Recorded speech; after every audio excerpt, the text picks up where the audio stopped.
Please be seated.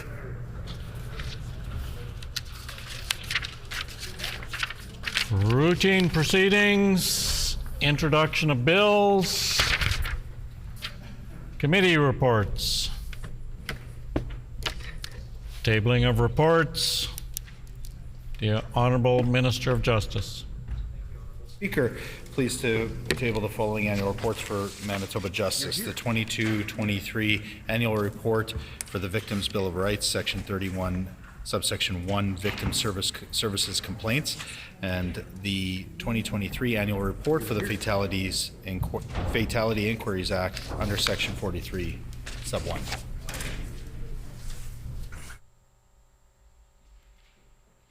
Ministerial statements. The Honorable Minister of Sport, Culture, Heritage and Tourism. Honorable Speaker, I rise today to recognize Sikh Heritage Month in Manitoba. For more than a century, members of the Sikh community have called this province home. This month, we remember all the pioneers of the Sikh community in Manitoba. This distinguished list includes individuals like John Babu and John Singh, two Sikh men who served the Canadian Army in World War I, a time when they were not even allowed to obtain Canadian citizenship. In the generations since their service, many Sikh community members have paved paths in vast range of sectors, often guided by common principles of faith, equality, justice, and service. From military service to public service, from education to the arts and sciences, and from business to healthcare, Sikh Manitobans have broken down barriers and helped many others along the way. Honorable Speaker, today, Manitoba is home to over 35,000 Sikhs. As the community grows, we have seen families reunited, eager students exploring new thoughts and ideas, and creative and innovative workers joining our shared path toward economic and social growth. Manitobans of all backgrounds can appreciate this opportunity to diversify our thoughts and traditions.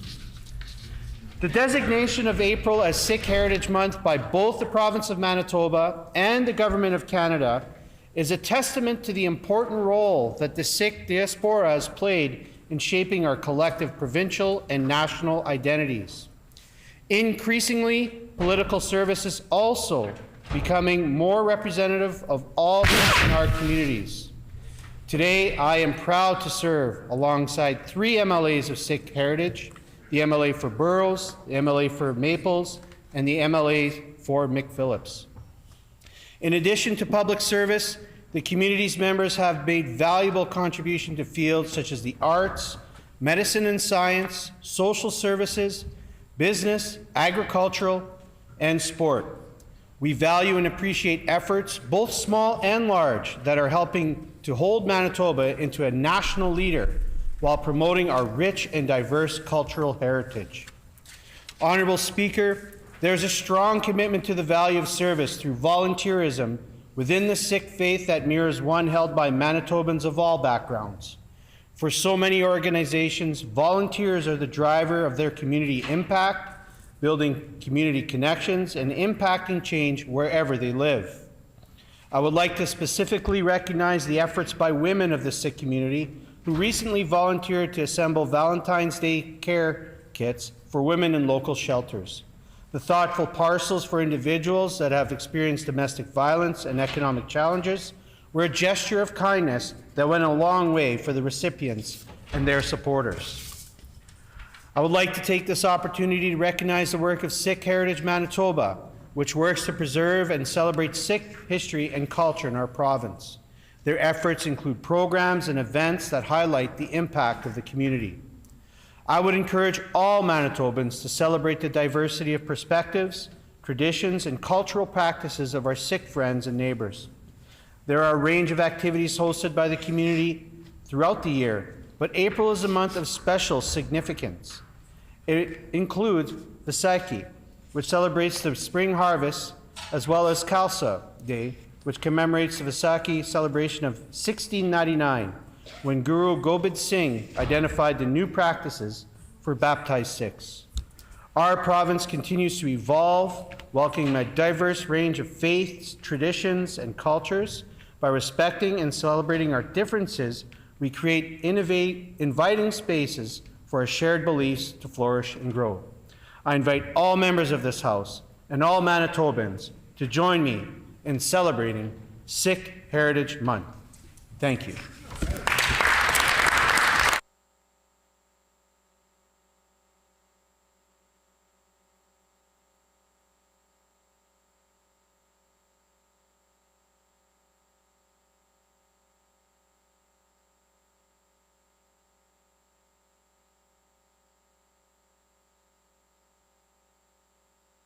The Honourable Leader of the Official Opposition. Thank you, Honourable Speaker, and it gives me extreme honor to be able to stand today and respond to the ministerial statement. Honourable Speaker, April is annually celebrated as Sikh Heritage Month, and I rise today in recognition of it. Sikh Heritage Month is an important celebration because Sikhs are among the pioneers of Canada, as are many of the communities we see today. And this month allows us the opportunity to recognize, promote, and learn about this strong history. With centuries-old roots in Canada, the Sikh communities, Seva, enriched every corner of our country, including right here in the great province of Manitoba. Sikhs have continuously demonstrated leadership across every sector, including in this very chamber as elected officials, contributing to the further prosperity of Manitoba. The population of Sikhs living in Canada has more than doubled in the past 20 years. In Manitoba alone, there are approximately 35,000 Sikhs living here in our wonderful province, and brings home to the fourth largest Sikh population in all of Canada. Honesty, compassion, equality, and Chardikla, or high spirits, are some of the many foundational tenets of the Sikh faith. These are values that I think all Manitobans can support and learn from. Last April, the Legislature proudly opened its doors to the public to celebrate Sikh Heritage Month for the very first time. This month, myself and our PC team and members of other political stripes had the honor of attending several events to celebrate Sikh Heritage Month, including the inaugural Ardas and Turban Day right here in the Manitoba Legislature, as well as Vaisakhi Mela at the Punjab Cultural Centre just this past Sunday. This year was an especially historic celebration for Sikh Manitobans, who not only marked the 325th anniversary of the establishment of the Khalsa, which means the pure, but also the 55th anniversary of the building of Manitoba's oldest and largest Gurdwara. On top of that, Brandon Sikh community also opened its first Gurdwara this past January. I look forward to continuing to celebrate Sikh heritage and culture in Manitoba, and I encourage all Manitobans to attend events and celebrate Sikh Heritage Month with Sikh Manitobans.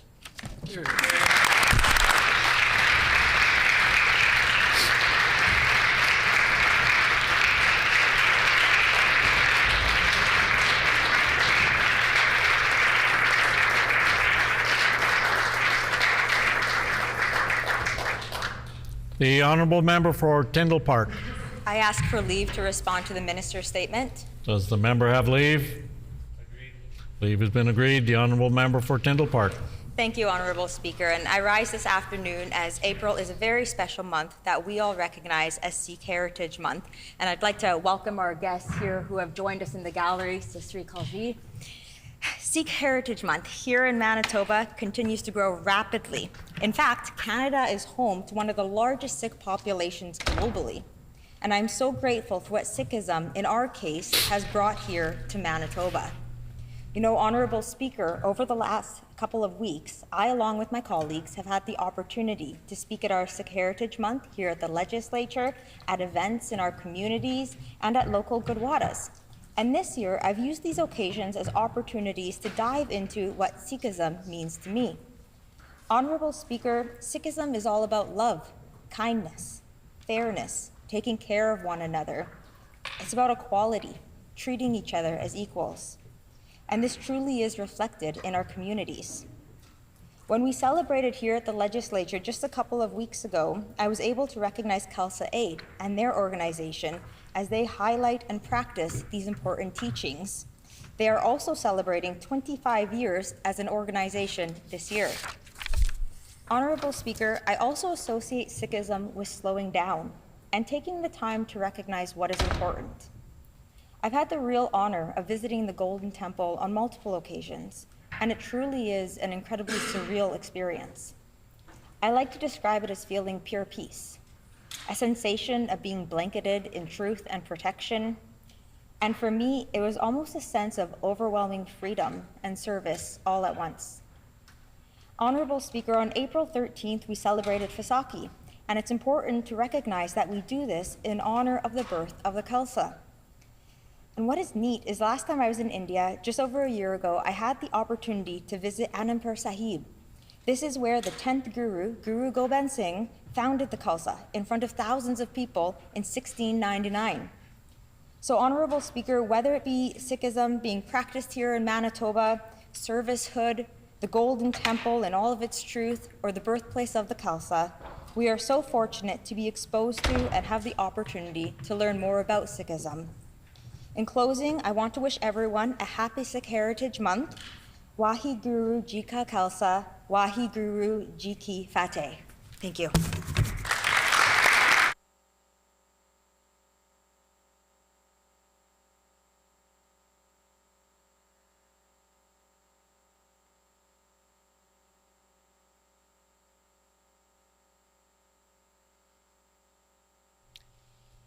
Member statements. The Honourable Minister of Health, Seniors and Long-Term Care.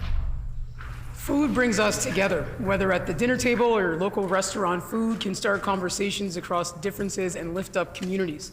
And today I'd like to acknowledge experts in food and community, the founders of Mitzi's Restaurant, Shirley Ng, her family, and her late husband, Peter. They've been serving downtown Winnipeg for over 46 years. Folks might know Mitzi's from their notably red roof to their famous menu of chicken fingers and Chinese cuisine. The restaurant's story is one of creative perseverance. Shirley moved from Hong Kong to Winnipeg in the 1970s. She met Peter in Winnipeg, where he was working as a tailor and she was working at a bank. Despite neither of them having a background in cooking, they mutually agreed to buy an existing restaurant at 250 St. Mary Avenue, which later became Mitzi's Restaurant in 1978. For 10 years, Mitzi served Chinese cuisine to downtown commuters. While the business thrived for those years, in the 80s, Shirley and Peter took time off to care for their second child and also to revamp their menu. Peter came to love chicken fingers, and he was eating them at other restaurants and was convinced he could make them even better. He created his own chicken finger recipe and later invented the honey dill sauce we all know and love. Ever since, customers have flocked to Mitzi's for their fresh chicken fingers and house-made honey dill. Shirley and Peter built an incredible business together that reflects their love for family and the Winnipeg community. Shirley has kept Peter's dream alive and thriving for 22 years since his passing. The restaurant was featured in many culinary magazines, received multiple awards, is a favorite of many in the downtown area. After decades in the business, Shirley was ready to move on to new endeavors, and Mitzi's final day was this past April 13th. Our province, and especially downtown Winnipeg, is indebted to people like Shirley. Her story is an example of the perseverance and determination it takes to overcome barriers and achieve success. Please join me in thanking Shirley and the Ng family for their service, their food, and the legacy they've left in Manitoba. We're going to miss you. Thank you. Very nice.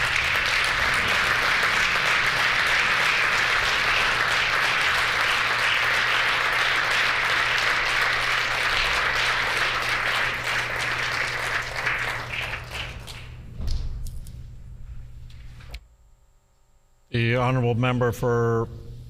Honourable Minister of Health, Seniors and Active Long-Term Care. Speaker, I'd just like to make sure that the names of Lee Alung Lee Wingming Collins, or Ali, Irene Wallen, David Ng, Daniel Collins, and Helen Labustro are also included in your answer. The Honourable Member for Riding Mountain. Thank you, Honourable Speaker. The Minnesota Elkhorn Seahawks are certainly a dynasty in the world of senior hockey in Manitoba. The Seahawks won the Hockey Manitoba Senior A title for the second straight year, defeating the St. Anne Aces in the best-of-3 series. The Seahawks were formed in 2012 when the Elkhorn Canadians and Minnesota Nighthawks were both short of players and made the decision to combine teams. The result was instant success as the Seahawks won the North Central Hockey League title 6 out of the next 9 years. When the North Central couldn't muster enough teams to operate in the 22-23 season, the Seahawks made the jump to the Tiger Hills Hockey League. Despite a higher caliber of hockey, the team won the league title in their first year and repeated in 23-24. The Seahawks are made up of players who live and work in the area. Many of the players went to school together and played minor hockey together before moving on to junior and professional ranks. There are 4 sets of brothers on the team. Perhaps the most famous are the Bowles boys, Brad, Jason, and Sean. The 3 are nightmares for opposing goalies with their offensive abilities combined with their physical play. The trio amassed 137 points in 18 regular season games and another 85 points in 12 playoff games. The other brothers include Bryce and Tanner Kyle, Bray and Cody Rooks, and Corey and Curtis Gardam. A team is nothing without leadership. Garth Mitchell has been behind the bench for the past 7 years after coaching many of the players through their minor and AAA hockey years. His philosophy has obviously rubbed off on the players. Be focused and play the game the same way. Share the puck and have a team approach. Play right and you'll have success. Honorable Speaker, the citizens of Elkhorn and Minneota areas are extremely proud of their hockey team. Today I ask all honorable members to join me in congratulating the players and staff on their many years of success.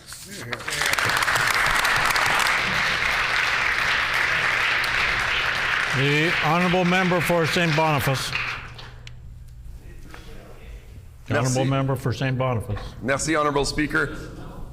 Our government believes that everyone deserves a safe space to call home.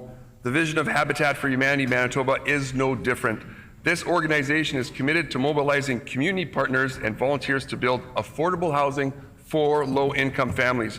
Habitat for Humanity has been serving Manitobans for 37 years. They provide families with their first ever home, giving parents and young children a new beginning in our province. Since 1987, Habitat Manitoba has in fact helped over 500 families and 1,400 children find stability through affordable home ownership.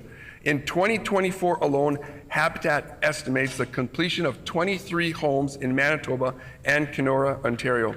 Winnipeg is also home to the Habitat Restore, the first of its kind in the world. To be more self-sufficient, Habitat ventured into a small business model that would provide a reliable source of income while rescuing salvageable building materials, so the Restore was born. The success of the first ever Restore in Winnipeg has inspired the expansion of nearly 160 stores in North America. Restores depend on the donation of new and gently used items, so I highly encourage my colleagues to visit a Restore and donate unwanted appliances, building materials, and home furnishings.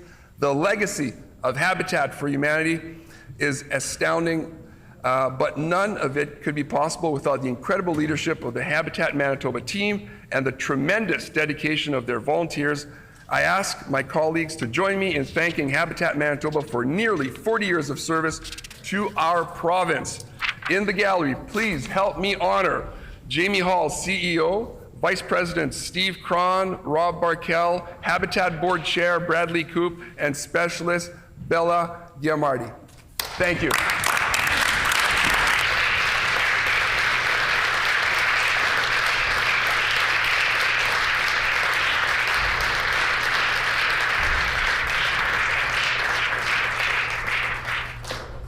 The honourable member for La Vérendrye. Thank you, Honourable Speaker, for the opportunity to speak about an amazing project that has far-reaching environmental and economic benefits in southeast Manitoba. The Red Seine Rat Wastewater Cooperative, also known as RSR, is a partnership between the RMs of Hanover, Taché, Richat, and the town of Niverville. The project is not only moving my constituency forward, but the entire province. RSR will be a state-of-the-art regional wastewater treatment facility that has been a tremendous example of collaboration between neighbors, municipalities, the province, and the federal government. This cooperative started back in 2019 when the 4 partners developed the idea of a regional wastewater collection system and facility that would enhance wastewater management in the region, as well as ensuring affordable utility rates for its residents. It was at this time that the 4 rapidly growing municipalities realized that a plan for long-term growth included taking steps to protect our environment. This project is going to allow for over 90 kilometers of wastewater pipeline to connect communities across the southeast, eliminating the impact of earth lagoons that have on the environment. In addition, this project will provide capacity for 13,000 new housing units in the member municipalities, investment into the local economy of nearly $1.9 billion in new capital and construction, and approximately 3,400 new jobs. I was honored to be present at the announcement made a few weeks ago by the Canada Infrastructure Bank, which committed a $51 million investment. This loan commitment was the final piece needed to start construction. I am proud of my region of Manitoba. The honourable member's time has expired. Is there leave for the member to finish his member statement? Agreed and so ordered. Okay. The honourable member for La Vérendrye. Thank you, Honourable Speaker. In closing, I am proud of my region of Manitoba, and I look forward to seeing all the construction begin. Hear, hear. Thank you. The honourable member for Kirkfield Park. Honourable Speaker, today I rise in recognition of Starting Strong, an incredible program for families with children 1 to 4 years old, supporting play and healthy child development in Kirkfield Park and right across West Winnipeg. Through the Starting Strong program, parents and kids collaborate on skills like literacy, numeracy, and physical activity alongside other young families from their community. Starting Strong offers programs like Book and Cook, which helps kids learn about nutrition, Move and Groove, where families work on their coordination and fine motor skills, and Bookworms Book Club, where staff use interactive puppet shows and other creative mediums to explore stories. Starting Strong offers many other drop-in programs, meaning that there is something for every family. I wish to spotlight the unwavering dedication of Sandra Dole, a pivotal figure and family resource coordinator at Starting Strong. My first encounter with Sandra was 6 years ago during a playgroup session at the Westwood Community Church. Her warm and genuine demeanor instantly made us feel at home in the group. I've seen Sandra welcome in countless families to Starting Strong. Her ability to connect with young kids through play and to support young parents through the first years of parenthood have helped many find a footing in a new and exciting phase of life. The Starting Strong program was an incredible, indelible way for me, my wife, and my daughter to not only learn new skills, but make connections with other young families. Families that I ran into on the doorstep over the past year, families that I am so honored to now serve. Honourable Speaker, I ask that my colleagues join me in congratulating and thanking Sandra, who joins us virtually, and all the staff at the Starting Strong program. Thank you.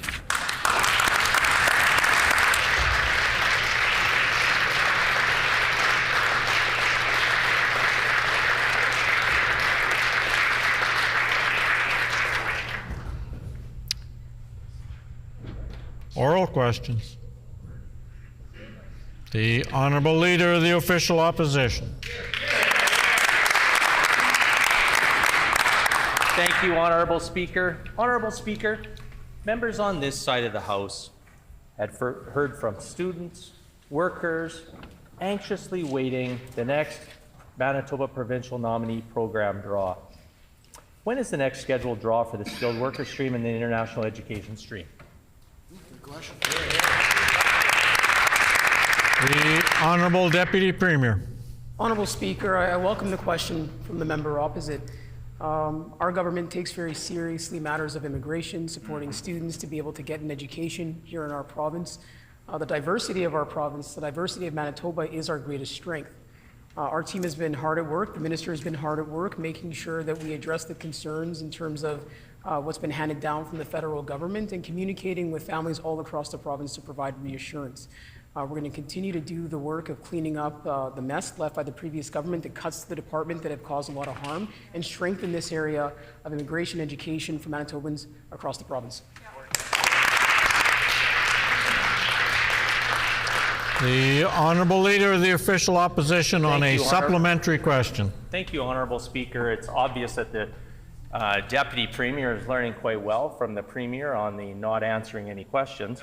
So I'm going to make this one pretty straightforward. Honourable Speaker, the clock is ticking for the international community with limited work permit time.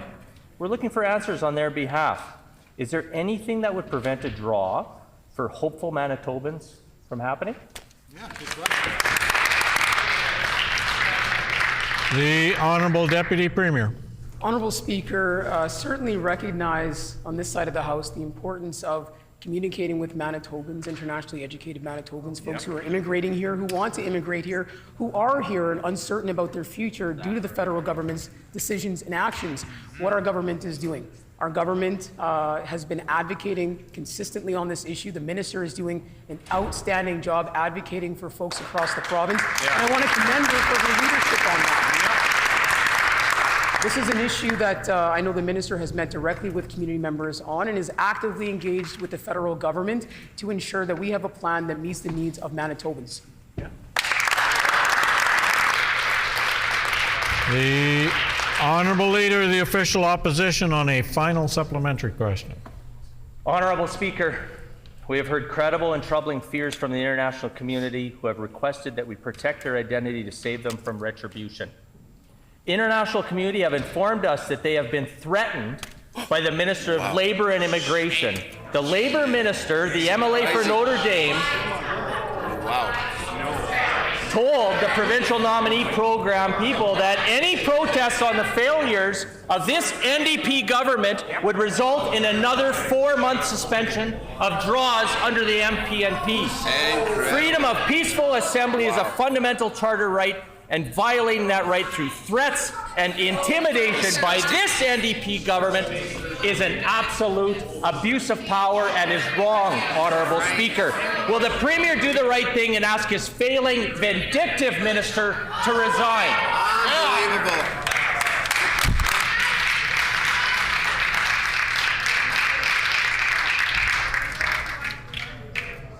The Honourable Deputy Premier. Our Minister of Immigration has a long history of advocacy for the immigrant community, being a part of the immigrant community here in Manitoba. The Leader of the Opposition continues to show that nothing has changed with their failed administration. That's right. Sowing seeds of division and reaping fear is their practice. On this side of the House, our government is hard at work standing up for families. The Minister of Immigration is standing up for families, dealing with the cuts the previous government made that didn't allow for us to process 2,000 applications. Our minister is going to continue to meet with families, advocate for families, and move this province in a direction that allows for all those who want to be a part of our larger Manitoba family to do just that.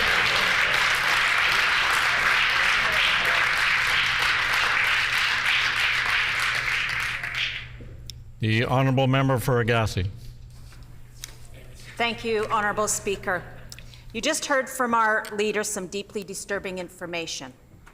I'm going to table the correspondence I received, and I will keep my question brief and ask the Minister to inform the House on what day will the next draw be held for the international education stream and the skilled worker stream. The Honourable Minister of Labour and Immigration. Thank you, Honourable Speaker, and thank you to Member Opposite for your question. Currently, we are experiencing a huge backlog due to unprecedented levels of applications to our Manitoba Provincial Nominee Program, in part due to the cuts of the previous administration, and in part due to the federal government's very recent decision in December 2023 and January 2024 to suddenly not extend work permits anymore. Our department is diligently working to prioritize those who have already received their letters of advice to apply and prioritize those whose work permits are expiring.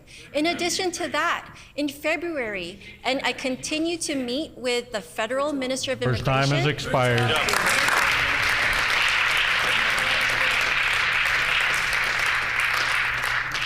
The honourable member for Agassiz. Honourable Speaker, can the Minister explain to the House how the frequency of draws is determined and who is responsible for making the decision of which draw to call and when?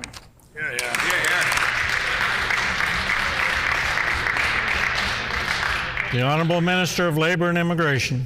Thank you, Honourable Speaker, and thank you to members opposite for their concern about this very, very important priority that we have here as an NDP government regarding immigration and fulfilling our economic needs and productivity for our business community and filling the needs for all our communities, especially in rural and northern communities in Manitoba. Immigration is so important, and that's why in Budget 2024, our Finance Minister and Treasury Board allowed us to have a very high number of budgets so that we can have more people processing.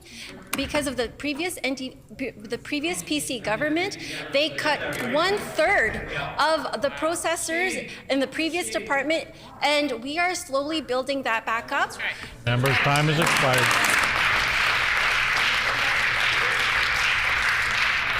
The honourable member for Agassiz on a final supplementary question.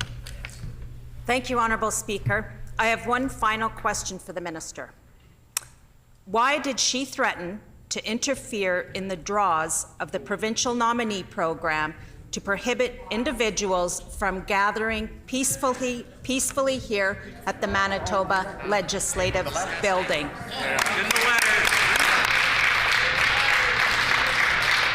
The Honourable Minister for Labour and Immigration.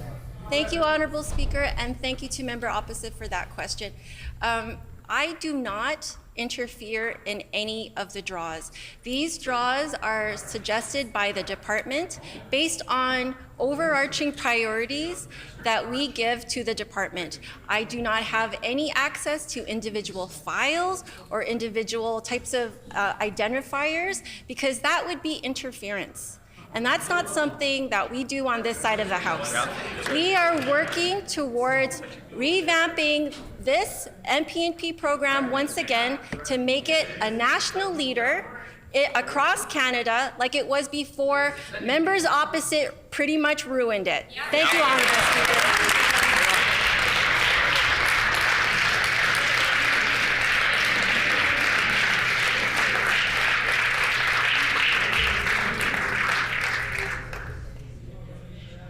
The honourable member for Selkirk. Honourable Speaker, Manitoba is a symbol of hope and dreams for those all over the world who are looking for a better life.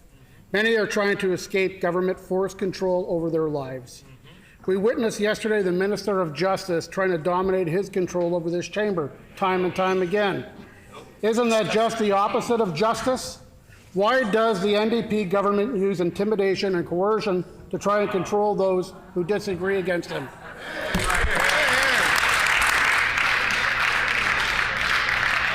Order, please. Order, please. Order. I would advise members that that particular topic is under review by the Speaker. It's under advisement, so therefore it cannot be raised in the House. The Honourable Minister of Justice. Well, Honourable Speaker, I think what we just heard in this chamber was a Minister of Government who answered pretty serious allegations and some pretty inflammatory language in a very professional and measured way. And it speaks to the way that we want to communicate with Manitobans, that we are one Manitoba, that we listen. We listen to the people of Manitoba, and we ensure that their voices are heard in this legislature. That's right. This government's going to continue to do that work. Budget 2024 lays out our plan to make that happen. And we invite questions from the opposition on the important work that we're doing. We're happy to answer them here in the legislature each and every day. Indeed. Indeed. Good job. The honourable member for Selkirk. The people of Manitoba and the world need to know that their civil liberties will not be trampled on by this NDP government. Threats of retaliation are immoral and illegal. Manitobans are extremely concerned this government is trying to control them through force and intimidation with this blatant attack on human rights. Will the Premier call for an independent investigation into this extremely serious matter?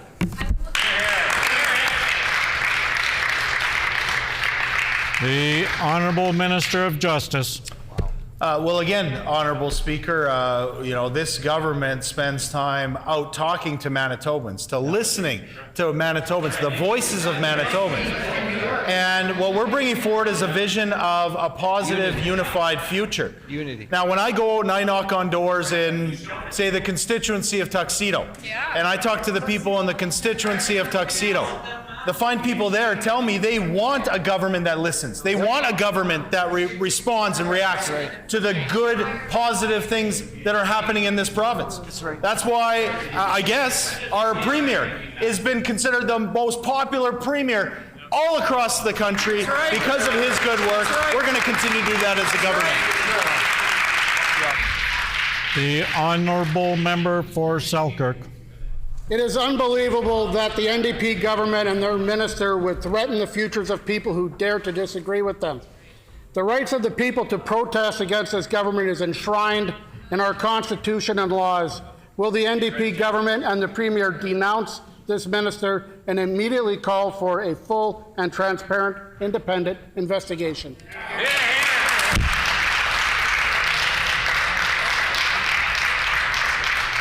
The Honourable Minister of Justice. Well, again, it's unfortunate that the members opposite would continue in this line of questioning. An opportunity for members to ask ministers of the government important questions, and in this case, to have good answers given back. Answers about impartiality, about how we work together, the unity that we want to bring, not only as a caucus, but as all Manitobans. That's the kind of work that we're doing on this side of the House. The members opposite want to ask questions of ministers. We're happy to answer them, but we're just confused by their continual adherence to this campaign of division, which we saw in the election campaign, we continue to see here in this time House. has expired. The honourable member for Interlake Gimli.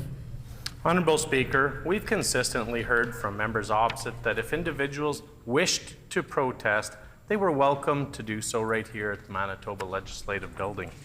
They've said that protesting to change policy and legislation is a democratic right and is essential to the healthy functioning of a democratic society. I table the Canadian Charter of Rights and Freedoms for the Minister to read. And I ask, why is the Minister of Labour interfering with Manitobans' democratic rights? The Honourable Deputy Premier. Honourable Speaker, our government is focused on a message that brings Manitobans together. Manitobans affirmed that message, that vision on October 3rd by electing a government whose priority is to bring Manitobans together as one province, one people, with one future. Our 2024 budget does just that. It makes investments that benefit Manitobans across the province. It strengthens healthcare, education, the economy, brings jobs. This is a budget that reflects the needs of Manitobans, and our government is focused on that, people. That's right.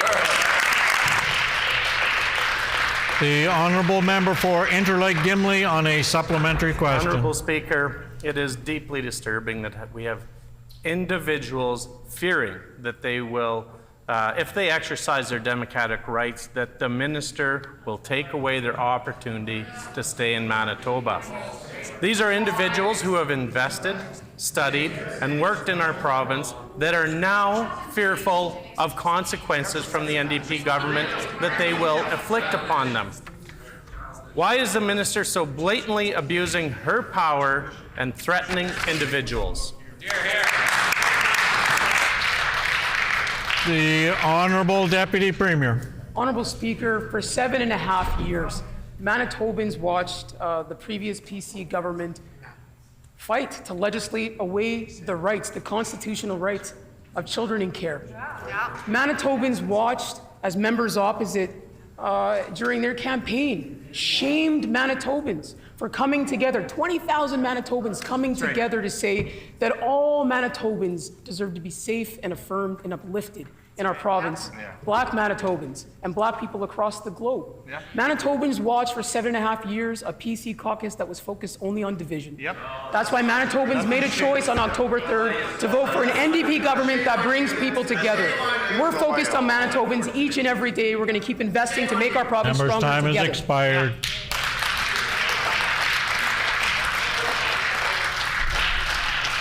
The Honourable Member for Interlake Gimli on a final supplementary question. It is a great privilege to live in Canada, and we enjoy many rights and freedoms. Under the Charter of Rights and Freedoms, we have the fundamental freedom. Order, please. To meet with anyone. Order, please. I can't hear what the member's saying. He's sitting 10 feet from me. So I'm going to call all members to order, that they need to listen to the questions, listen to the answer, and stop hollering back and forth at each other. The Honourable Member for Interlake Gimli. Under the Charter of Rights and Freedoms, we have the fundamental freedom to meet with anyone we wish and participate in peaceful demonstration. This includes the right to protest against a government action or inaction.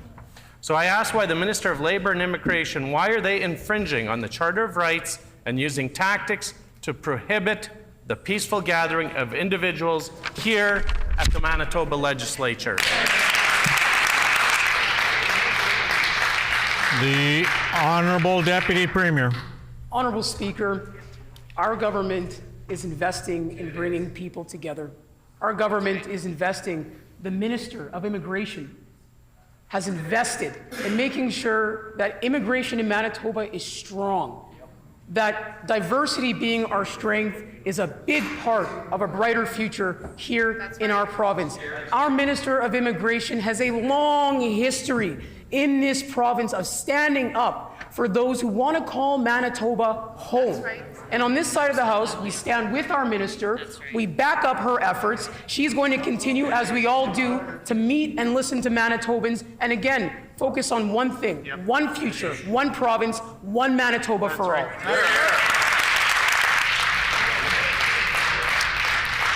The Honourable Member for Fort White.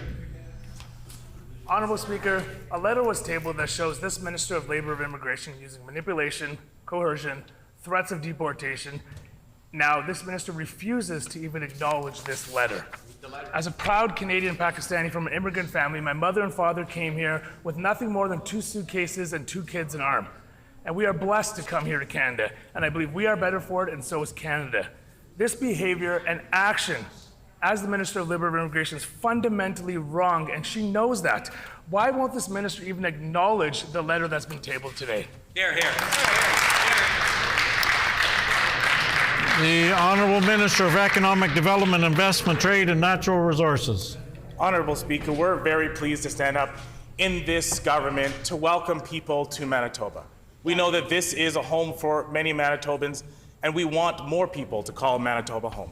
And while they're here, we also want to welcome them here by ensuring that they have settlement services that our government is investing in, that they have job opportunities that our government is investing in, that they have educational opportunities that our government is investing in. These are initiatives how we take the immigration and newcomers to Manitobans, how we take their issues very seriously, something the former government never did.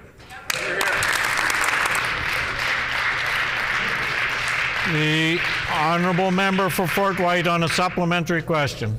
Honourable Speaker, the minister cannot run and hide and avoid that letter forever. It outlines manipulation, coercion, threats of deportation. This is the new NDP, now deporting party, Labour Minister. Provincial nominees, international students, and skilled workers that are dreaming of coming to Manitoba have now had those dreams shattered. Doctors, nurses, engineers, tradespeople are all now afraid of retaliation from this minister and this NDP government. No one feels comfortable now applying for permanent residency in Manitoba due to threats by this NDP Labour minister and NDP government threats. Will the minister today do the right thing and resign?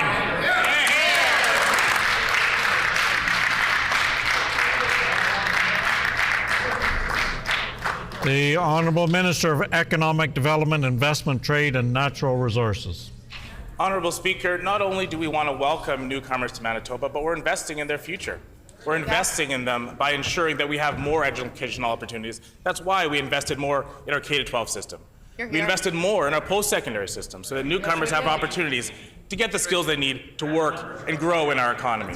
Not only that, Honourable Speaker, but we invested in their healthcare. So when newcomers come here and have healthcare services, they can be assured that they have the top and expect the best health care that can be provided. Those are all services that were not prioritized by the former government. These are actions that we're taking to make the lives of Manitobans and new Manitobans better each and every day.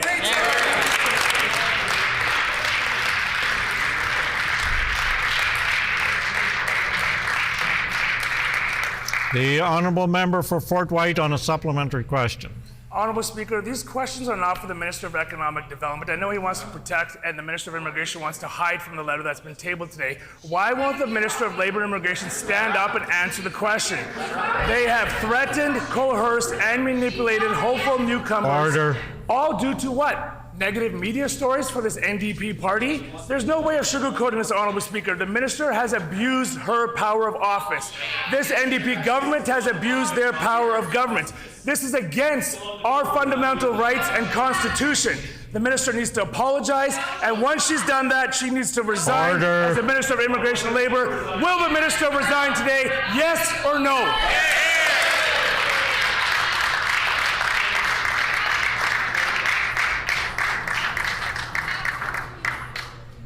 The order, please. Order, please. Order, please. Order. Stop the clock, please. I was going to save this warning for another day, but I think today and now is the ideal time to remind members that there are rules in this chamber. I've given quite a bit of leeway in members because I believe in the healthy back and forth of debate. What we're witnessing here today and what we witnessed yesterday is not healthy back and forth of debate. I cannot shirk my responsibilities as the Speaker to allow this to continue. There are rules that talk about naming members. There are rules that talk about expelling members. I don't want to do that. I don't want to get there. That is up to you folks. You have the power to decide whether I have to enforce the rules strictly. You have the right to decide. You have the ability to decide how you conduct yourselves in this chamber. And I expect better from everyone. So be warned that the rules will be followed, whether you like them or not.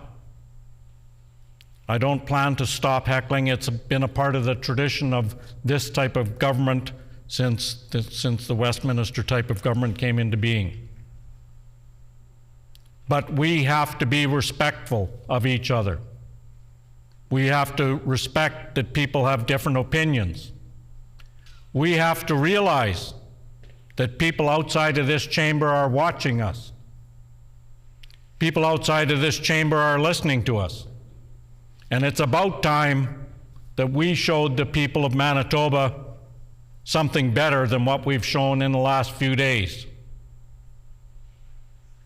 Nothing less is acceptable. So keep that in mind as we finish the business before us here today, that the rules will come into play and somebody isn't going to be very happy with the outcome. The Honourable Minister of Economic Development, Investment, Trade and Natural Resources. Thank you, Honourable Speaker, and I thank you for those words. You know, we get elected into this place to represent our constituents and Manitobans, and it's important for us to keep in mind that we are putting forward our best foot in this space to represent their best interests. So, Honourable Speaker, we will not buy in to the members opposite's narrative. We won't feed into the narrative and believe the seeds of division which the members opposites are trying to sow. We instead will forge ahead on a path that puts Manitobans at the forefront of our decision making, one that ensures that we're investing in their health care, that we're investing in affordability, we're investing in their education. And Honourable Speaker, we will continue to do that for Manitobans. Member's time has expired. The Honourable Member for Roblin. First, this NDP government ripped up job offers to Filipino nurses. Now they're actively threatening hopeful newcomers eager to work and build their lives here. The MPNP in-demand occupation list lists over 30 types of healthcare professions as a priority. This NDP Labour Minister is now threatening newcomer nurses, physicians, pharmacists, psychologists, physiotherapists right out of Manitoba and potentially right out of Canada. To successfully attract internationally trained healthcare workers, they need to trust Manitoba's permanent residency system. Will this minister immediately reinstate a timely and consistent system for permanent residency draws? The Honourable Deputy Premier. Honourable Speaker, there is a consistent process in place for the draws. Our minister is doing a tremendous job, working tirelessly every single day, advocating to the federal government to make sure that we have strong immigration pathways here in Manitoba. This minister has been working tirelessly from day one to do what the previous government refused to do, which is treat this file with the care and attention it deserves. This minister is working each and every day, meeting with protesters, as the Premier has done twice, meeting with folks in community, supporting meetings that I can have as the Minister of Health with newcomers in the province to strengthen our healthcare system. Our minister is going to keep doing a great job. The Honourable Member for Roblin on a supplementary question. Adding to the list of already broken promises from this NDP government, no action has been taken on their 5-point plan for internationally educated healthcare workers. In fact, so far, the NDP have cut funding for the Filipino nurse recruitment program, fired healthcare recruiters, and now they're purposely delaying permanent residency draws for hopeful newcomers. Was the 6th point of their plan to drive out any hopeful healthcare workers dreaming of living here? Newcomers need to trust that they can invest in Manitoba. Can healthcare workers looking for permanent residency trust that no further draws will be intentionally delayed by this Labour minister? The Honourable Deputy Premier. Honourable Speaker, what our amazing minister does with the greatest intention is work every single day to make sure that our province's strength, that is diversity, is supported by the immigration department in this province.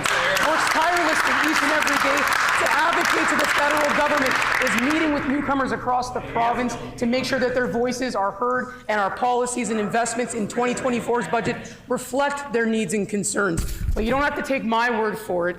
Honourable Speaker, I'm going to table a document that makes very clear that the Minister of Immigration, who met with a leader of the protest, is in full support of her work, and that she, in fact, is listening to their voices, and they appreciate that each and every day. That's right. The Honourable Member for Roblin on a final supplementary question. Healthcare workers will go to other provinces when all this NDP government can offer is higher taxes, threats, and broken promises. In the media, the Labour Minister says that attracting international workers is key to staffing our healthcare system. But behind closed doors, they're threatening to delay or close the process for these workers trying to become permanent residents. This is just another example of how the NDP is making Manitoba the least attractive province in Canada for healthcare workers.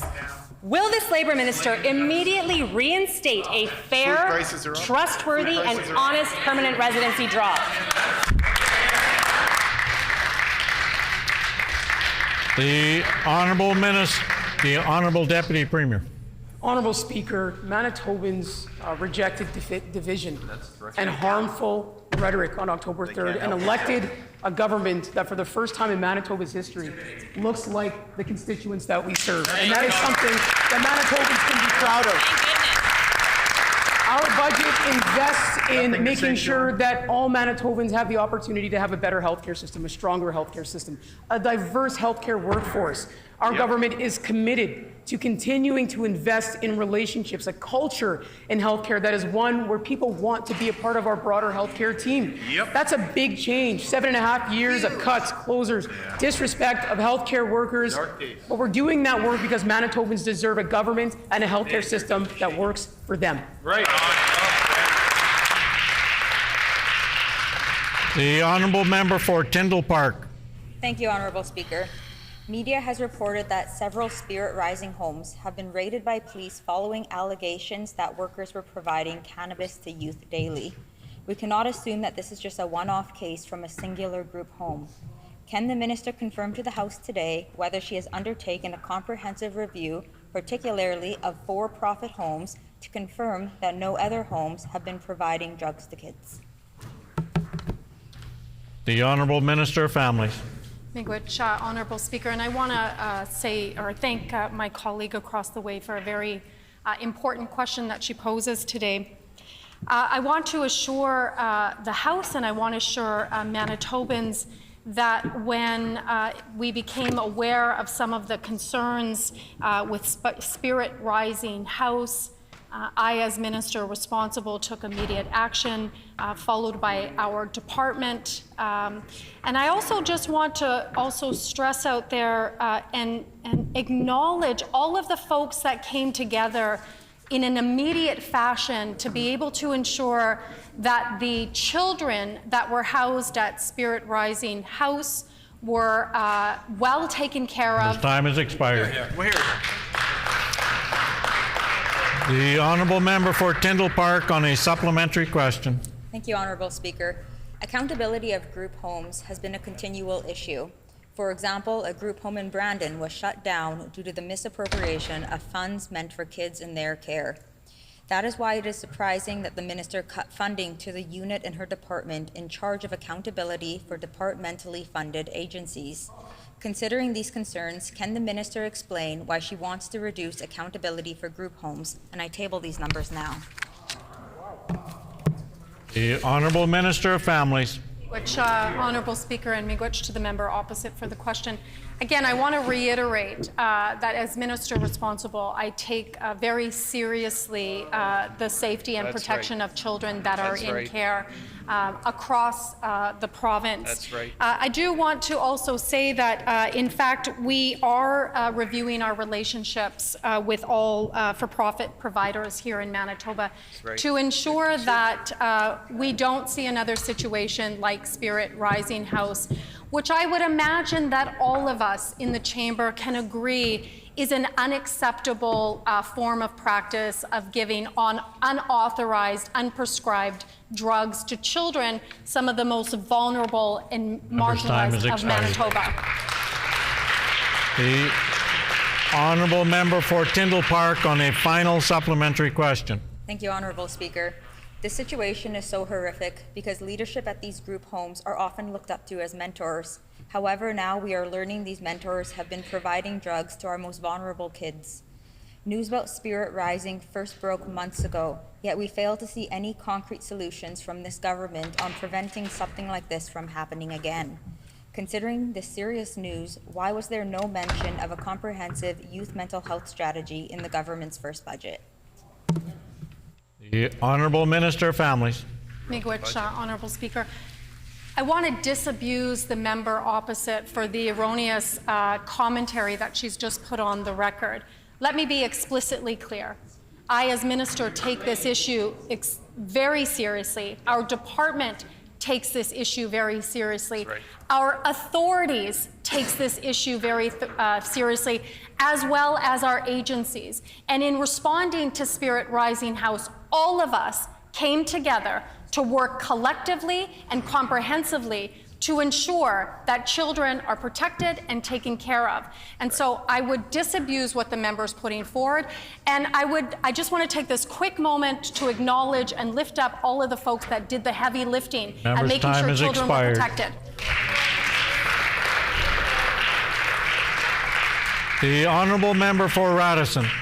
Honourable Speaker, Manitobans know that the PCs ran a campaign of division to try and save their tired government. They are still doing this in opposition by preventing Bill 9, which protects workers and extends sick leave to be in line with federal EI sickness benefits. On this side of the House, we know where we stand. That is protecting the health and safety of workers in this province and protecting good jobs for all Manitobans. Can the Minister of Labour and Immigration please update the House on how they continue to play politics of division and what they are denying Manitobans by delaying Bill 9?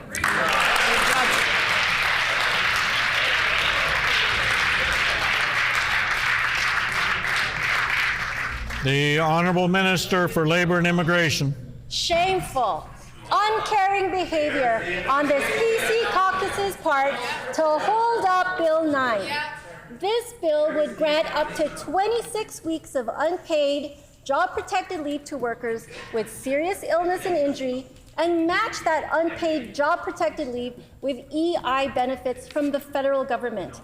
In 2023, both business and labor groups made a joint, unanimous LMRC recommendation for this unpaid leave. We have heard from doctors, from Cancer Society of Manitoba, that patients are facing financial stress, job insecurity, and that patients are being forced to choose between treatment and employment.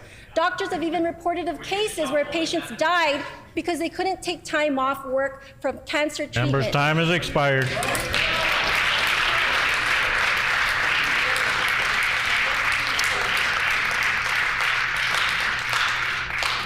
The honourable member for Midland. Honourable Speaker, the NDP has tabled a text with no name, no nothing. They are hiding from accountability to Manitobans and misrepresenting the serious issue from the international community. Why are they hiding from accountability? Shameful.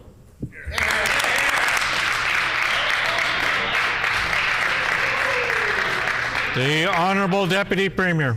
Honourable Speaker, this coming from the member opposite who tables Facebook posts? I mean, I don't know, Honourable Speaker. Listen, on this side of the House, we not only stand with our Minister of Immigration, on this side of the House, we not only stand with newcomers, on this side of the House, not only do we stand with healthcare workers, on this side of the House, we stand with all Manitobans. That's right. All Manitobans. Our team is focused on one future, one vision, one Manitoba. Members opposite would do well to get on board with that vision because their approach of division is exactly why they're on that side of the House. That's right.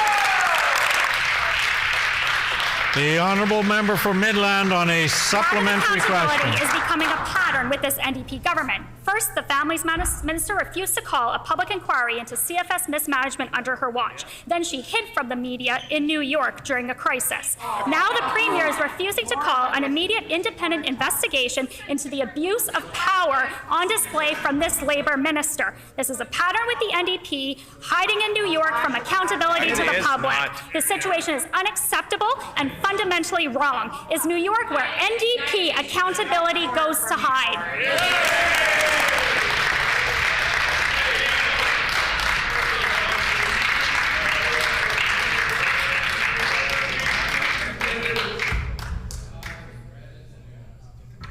The Honourable Minister of Families. Miigwech, Honourable Speaker. The member opposite seems to be a little bit obsessed with New York, and those of us on this side as government doing our job as government. That's what a good, listening, caring government does. We do our job even if it takes us to New York. Now, the member opposite that if she's so obsessed with New York and what we do in New York, you know, maybe they should have, when they were in their failed government, offered the opportunity for their former status of women minister to go. But then again, what would they have reported on? Nothing.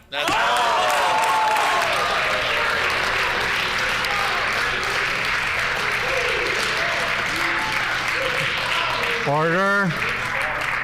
The honourable member for Midland on a final supplementary question. If this government is so caring, then why are they manipulating, coercing, and threatening the international community? The Labour Minister has chosen to actively infringe on the Charter of Rights of Manitobans. The public deserves clear and transparent answers as to what is happening behind the closed doors of this NDP government. The Labour Minister has actively smeared Manitobans' reputation across the international scale. Will the NDP commit to a publicly released independent review on the abuse of power displayed by this NDP minister?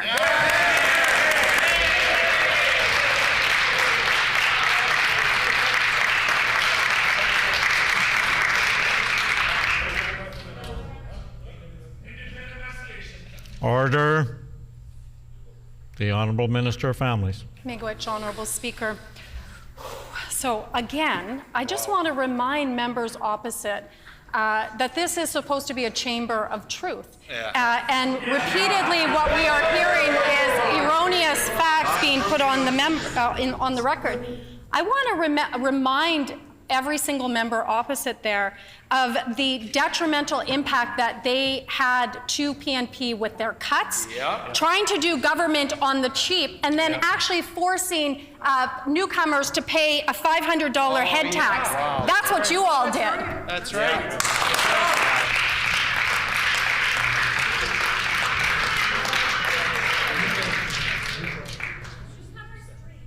Order, please. The honourable member for Midland. Newcomers dream of coming to Manitoba. They invest their time, money, and hope into our province. They come to build and raise their own families here. Now the Labour Minister has decided she can pick and choose when and how residency draws can or cannot happen. This will permanently damage Manitoba and break the trust of newcomers who desperately want to come here. Manitobans and hopeful Manitobans deserve answers and accountability from this NDP government. Will the NDP immediately call an independent investigation? It's a simple yes or no question, yes or no.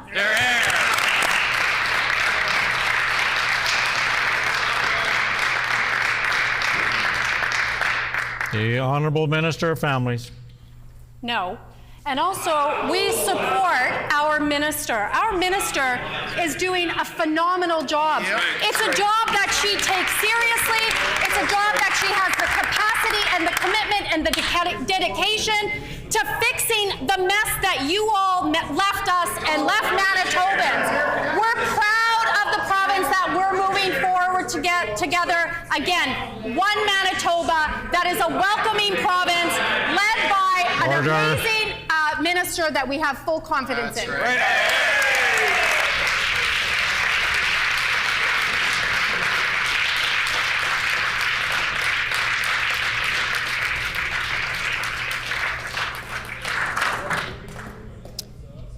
The time for oral questions has expired. The honourable member for Turtle Mountain. Point of order. The honourable member for Turtle Mountain on a point of order. Thank you, Honourable Speaker. I demand an apology from the member from Union Station about accusing of our party, our members here, of being racist when it comes to Black Lives Matter. I don't know if anybody understands this, but I'm a father of a black man in Canada. And I want to make sure that I need an apology from that member from Union Station. Because the fact is, my son, during that whole time, when George Floyd got killed, my son was locked up because he had to do isolation because of COVID, and he had to go through that all alone. It devastated him.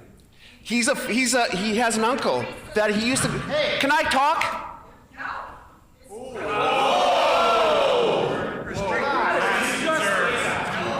Keep going.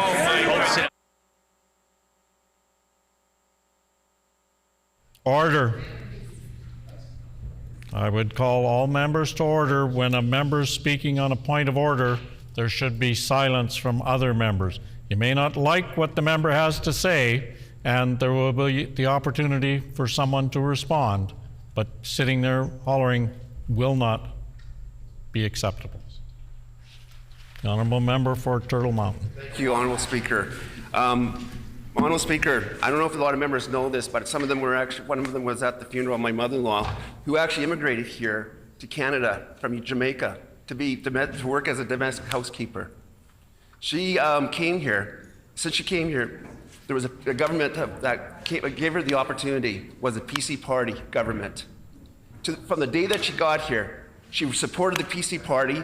My wife, who is also half Jamaican, supports the PC party. And my son, who also supports the PC party, and has never once, in this side, has ever been threatened about what the member from Union Station has accused us to be. My son actually went door knocking in Brandon, Manitoba, to help the former chief of police to come in and actually win an election here to be representing Brandon West, Honourable Speaker.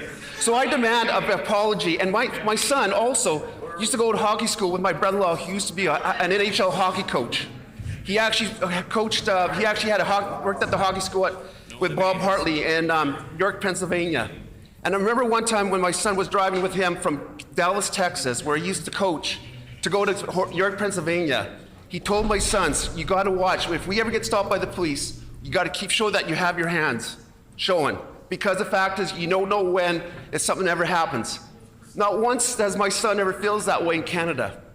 And the thing is, when they talked about defunding the police, it's important more than ever before that we need the police, because with our crime, the rate that's going, we need them more than ever. So I just want to make sure that I want that member from Union Station to give us an apology.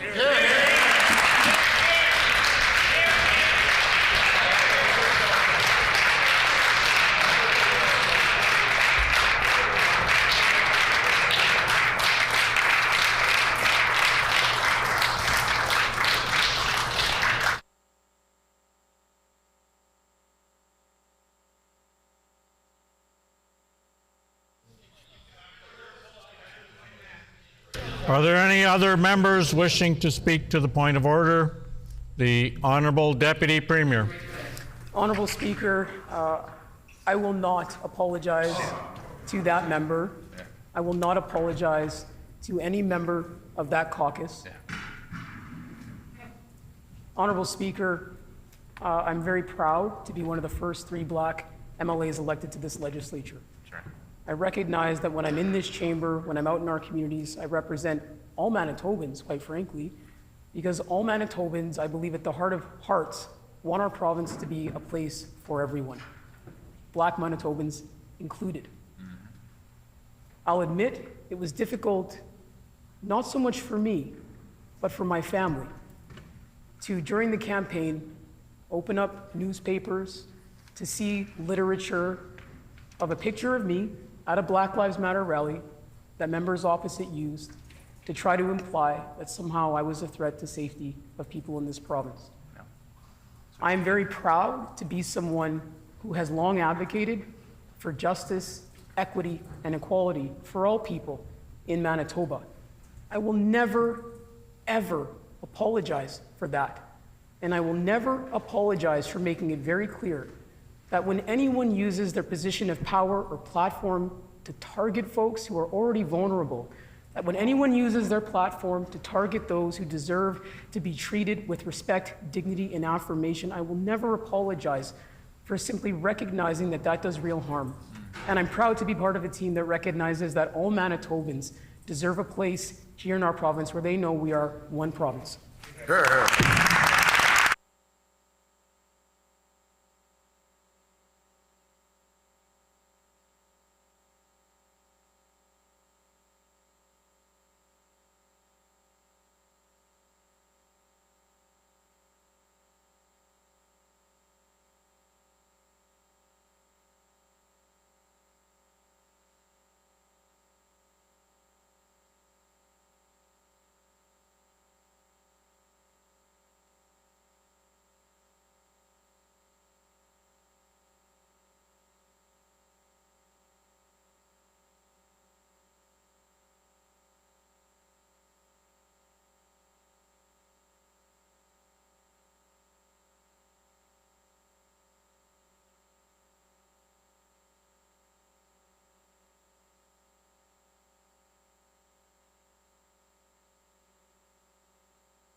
Order, please.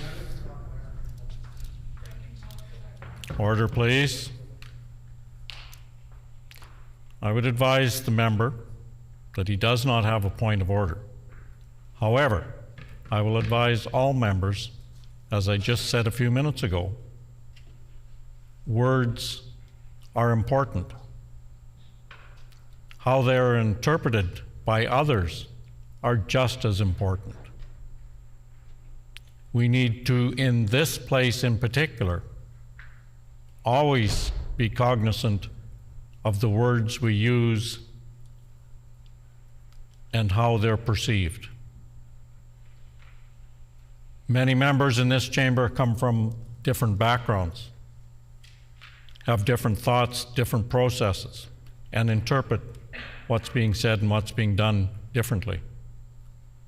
I've asked us all to do better, and I will ask us all to do better in this regard also. Thank you. Petitions. Grievances. House business. Orders of the day. Government House business. The Honourable Government House Leader. What was, who had something else for me? What was the thing you had for me? You took it. Honourable Speaker, I'm going to do a couple of things. First, I am announcing that the following bills will be those classified as specified bills for this first session of the 43rd Legislature. Bill 5, the Adult Literacy Act. Bill 6, the Manitoba Assistance Amendment Act. Bill 8, the Safe Access to Abortion Services Act. Bill 10, the Advanced Education Administration Amendment Act. Bill 11, the Statutes and Regulations Amendment and Interpretation Amendment Act. Bill 13, the Emergency Medical Response and Stretcher Transportation Amendment Act. Bill 14, the Minor Amendments and Corrections Act 2024. Bill 15, the Credit Unions and Caisse Populaires Amendment Act. Bill 17, the Workplace Safety and Health Amendment Act. Bill 18, the Community Child Care Standards Amendment Act. Bill 19, the Drivers and Vehicles Amendment Act. Bill 20, the Highway Traffic Amendment Act. Bill 22, the Celebration of Nigerian Independence Act, Commemoration of Days, Weeks, and Months Act Amendment. Bill 23, the Name Change Amendment Act, bracket 2. Bill 24, the Intimate Image Protection Amendment Act, distribution of fake intimate images. Does he have this? He does. It has been announced by the Government House Leader that the following bills will be those classified as specified bills for this first session of the 43rd Legislature. Bill 5, Bill 6, Bill 8, Bill 10, Bill 11, Bill 13, Bill 14, Bill 15, Bill 17, Bill 18, Bill 19, Bill 20, Bill 22, Bill 23, and Bill 24. The Honourable Government House Leader. Miigwech, Honourable Speaker. Could you please canvass the House to see if there is leave to amend the debate provisions agreed to on April 17, 2024 in the following ways. 1, to consider only the following specified bills for debate today in this order: Bill 22, Bill 10, Bill 23, Bill 15, Bill 14, Bill 5, Bill 6. 2, for the House to rise either following the question being put and resolved on second reading of Bill 6 or 7 p.m., whichever is earlier, unless unanimous consent is granted to rise earlier or later. Is there leave to amend the debate provisions agreed to on April 17th, 2024 in the following ways? Number 1, to consider only the following specified bills for debate today in this order: Bill 22, Bill 10, Bill 23, Bill 15, Bill 14, Bill 5, Bill 6. Number 2, for the House to rise either following the question being put and resolved on second reading of Bill 6 or 7 p.m., whichever is earlier, unless unanimous consent is granted to rise earlier or later. Is there leave? Leave has been granted.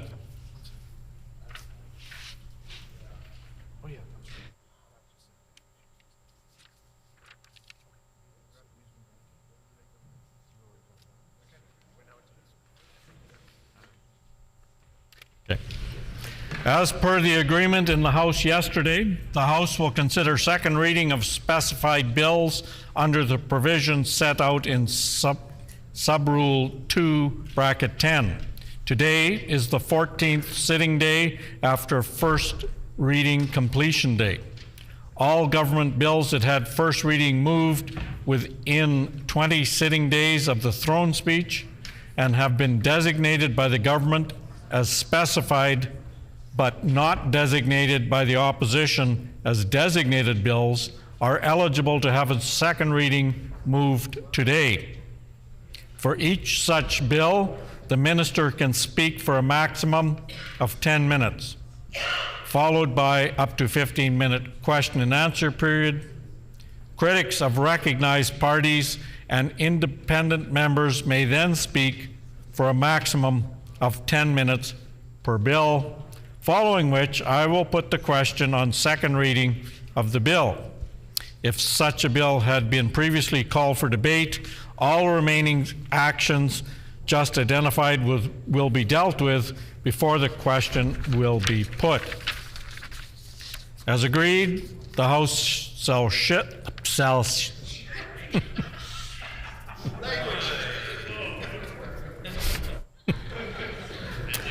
My apologies. As agreed, the House shall sit until the question has been put and resolved on second reading of Bill 6, the Manitoba Assistance Amendment Act, or 7 o'clock p.m., whichever is earlier, unless unanimous consent is granted to rise earlier or later. As agreed, the list of bills that will follow this process today will be the following. Bill 22, the Celebration of Nigerian Independence Day Act, Commemoration of Days, Weeks, and Months Act amended. Bill 10, the Advanced Education Administration Amendment Act. Bill 23, the Change of Name Amendment Act 2. Bill 15, the Credit Unions and Case Populaire Amendment Act. Bill 14, the Minor Amendments and Corrections Act 2024. Bill 5, the Adult Literacy Act. Bill 6, the Manitoba Assistance Amendment Act. Accordingly, I will now call Bill 22, the Celebration of Nigerian Independence Day Act, Commemoration of Days, Weeks, and Months Act amended. The Honourable Minister of Health, Seniors, and Long-Term Care.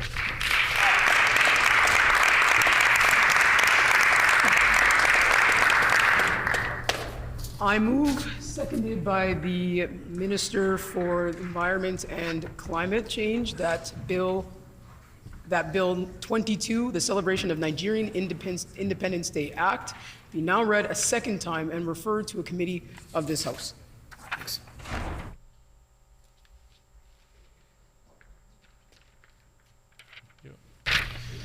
It has been moved by the Honourable Minister of Health, Seniors, and Long-Term Care, seconded by the Minister of Environment and Climate Change, that Bill number 22, the Celebration of Nigerian Independence Day Act, Commemoration of Days, Weeks, and Months Act amended, be now read a second time and be referred to a committee of this House. The Honourable Minister of Health, Seniors, and Long-Term Care. Thank you, Honourable Speaker. Honourable Speaker, I am so proud to have introduced Bill 22, the Celebration of Nigerian Independence Day Act. It just so happens that 22 is also my favorite number, and so I have been very, very excited about this. Yeah, I wore number 22, that was my jersey number as a basketball player, so I've been very excited about this legislation for a number of reasons, but it just feels a little bit more extra special because of that. This is a bill that reflects what's been talked about in our community, the Nigerian community, for quite some time. It recognizes the importance of having Nigerian Independence Day formally recognized here in Manitoba through legislation. It's a step that makes Nigerians feel seen in our history as a people valued in a province that has welcomed our community for decades. This act would designate October 1st as the celebration of Nigerian Independence Day, a day that many Nigerians in this province have been celebrating for a long time. Certainly, I remember the celebrations as a kid growing up in Manitoba, where every October 1st we'd find a way or around that date to gather as a community and reflect on what our independence means as a people. And it was wonderful that we were able to find spaces to do that here in Manitoba. The day in 1960, October 1st, is the day that Nigeria freed itself from decades of British colonial rule, exploitive and violent rule. This day is deeply significant, not just to Nigeria, but certainly globally. It sends a signal about what achieving independence and freedom from colonial rule means. With this bill, I think of all the elders in our community who sacrificed so that generations could thrive in Manitoba, myself included. This bill uplifts all of those in the community who advocated so that we can be where we are today, who went without so we could be where we are today, and to inspire future generations to be proud of who they are. There are more than 7,000 Nigerians living throughout Manitoba. I have to say that after being elected in the most recent election, the first trip to Brandon, I saw Nigerians everywhere, and I thought that was amazing. I was surprised. I see Nigerians everywhere, and it really showed me, like, wow, our people are not only here in Winnipeg, but we are all across the province calling Manitoba home. Now, this bill would create awareness for all Manitobans to learn about Nigerian Independence Day, what Nigerians have overcome, and the significant contributions Nigerians have made to our province as a whole. The contributions we've made economically, socially, art, culture, etc. We are interwoven into the fabric of this beautiful province. What I'd like to do now is acknowledge some community organizations and elders who have spent the past several decades fostering community and ensuring generations of Nigerian Canadians would not only be proud Canadians, but deeply connected to their roots and understand the importance of never losing their identity as Nigerians who are diverse, beautiful, resilient, spiritual, and an innovative people. First, I'd like to thank my parents.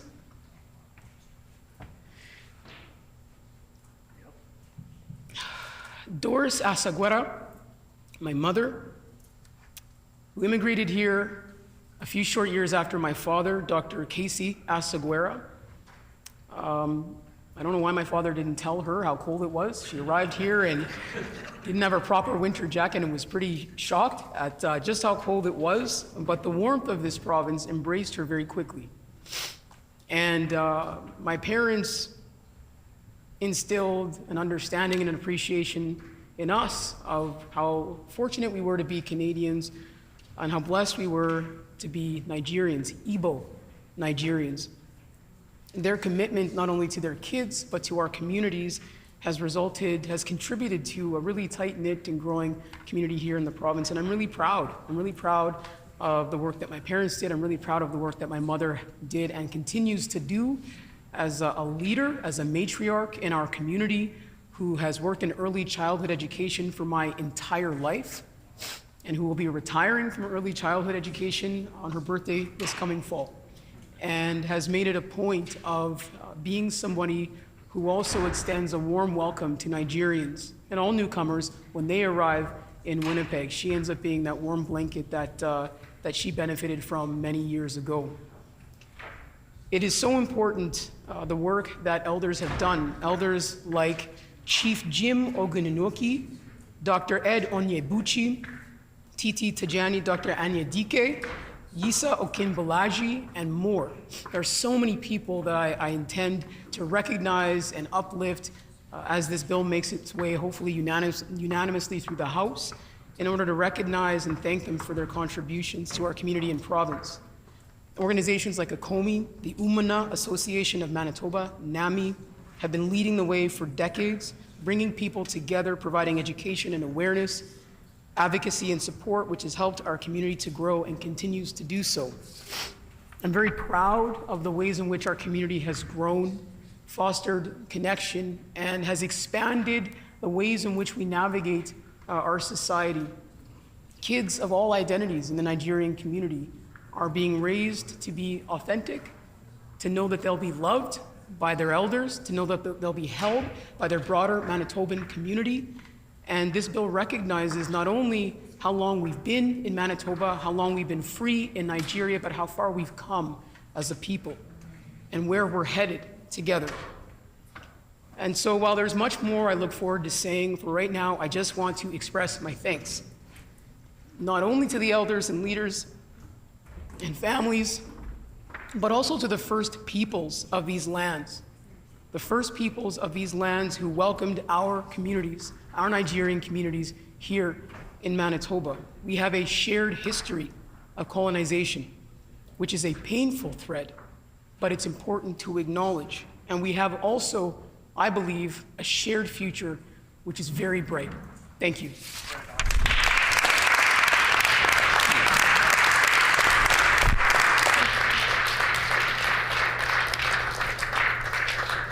A question period of up to 15 minutes will be held. Questions may be addressed to the minister by any opposition or independent member in the following sequence.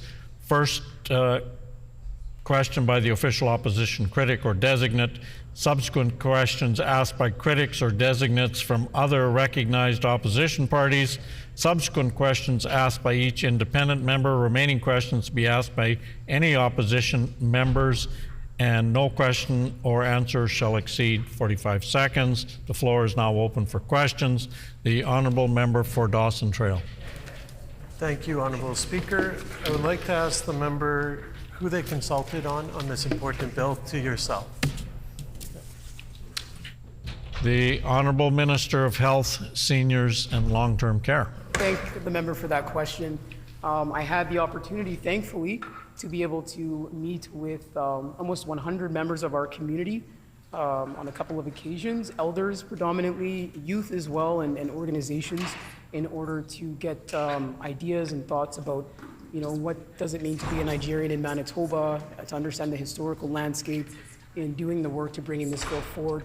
And a lot of those organizations represent literally thousands of Manitoba or Nigerian Manitobans across the province, and their voices are reflected in the bill.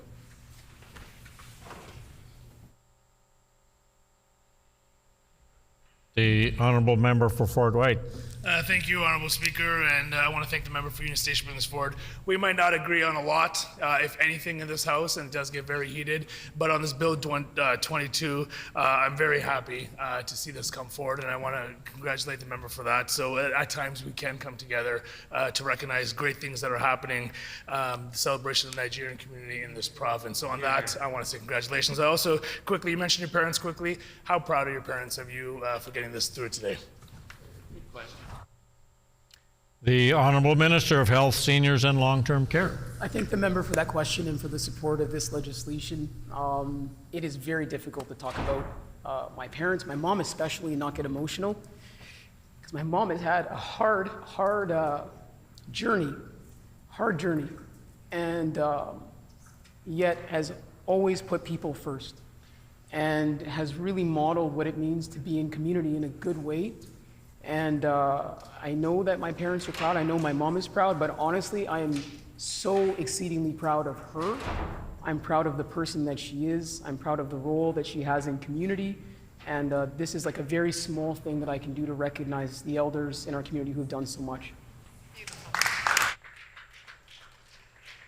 The honourable member for Lakeside.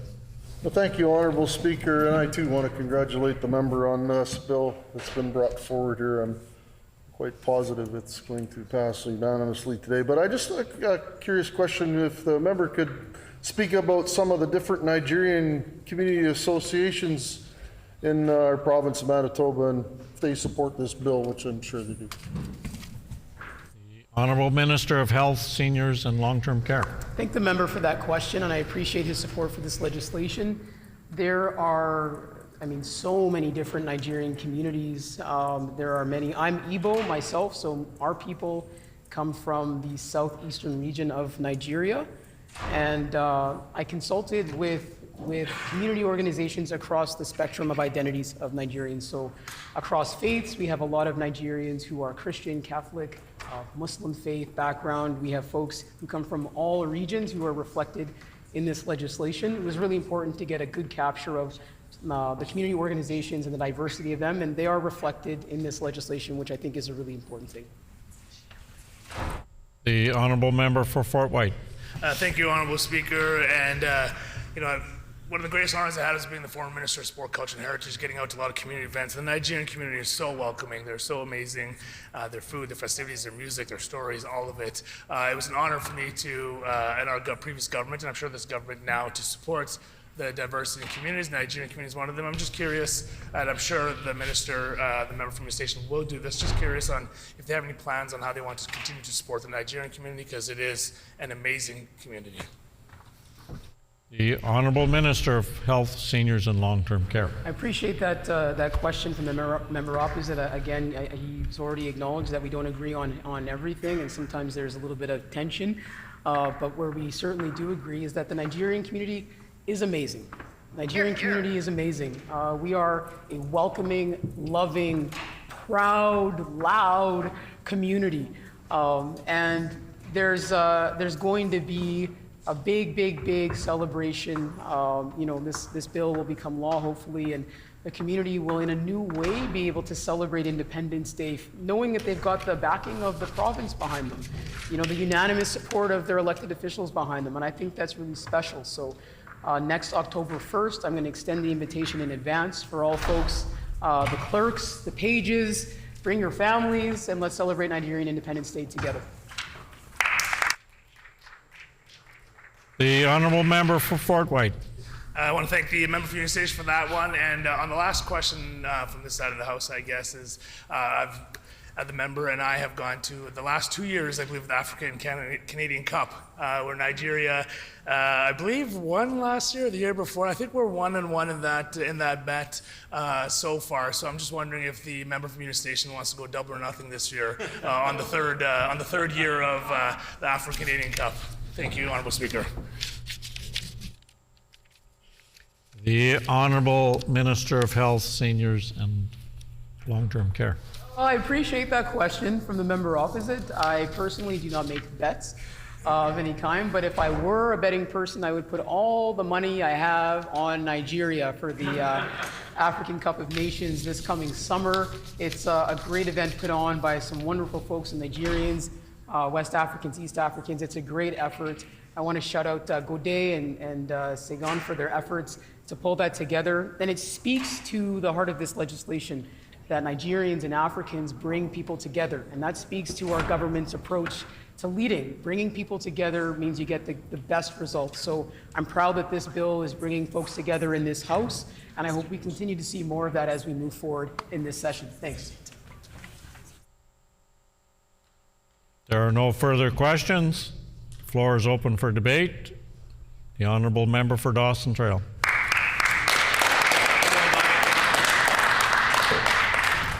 Thank you, Honourable Speaker. I'm really pleased to get up and speak to Bill 22, the celebration of Nigerian Independence Day Act, brought forward by the member for Union Station.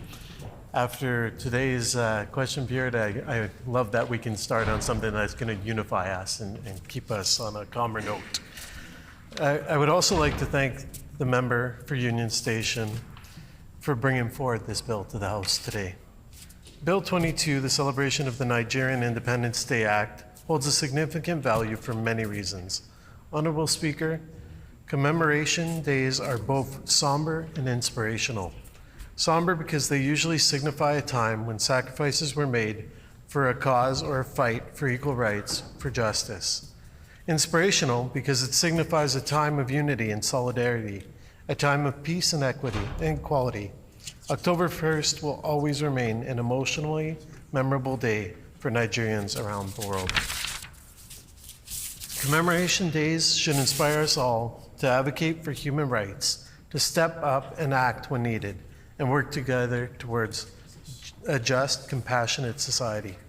It is important that we as people foster a sense of unity, that we stand together and support one another.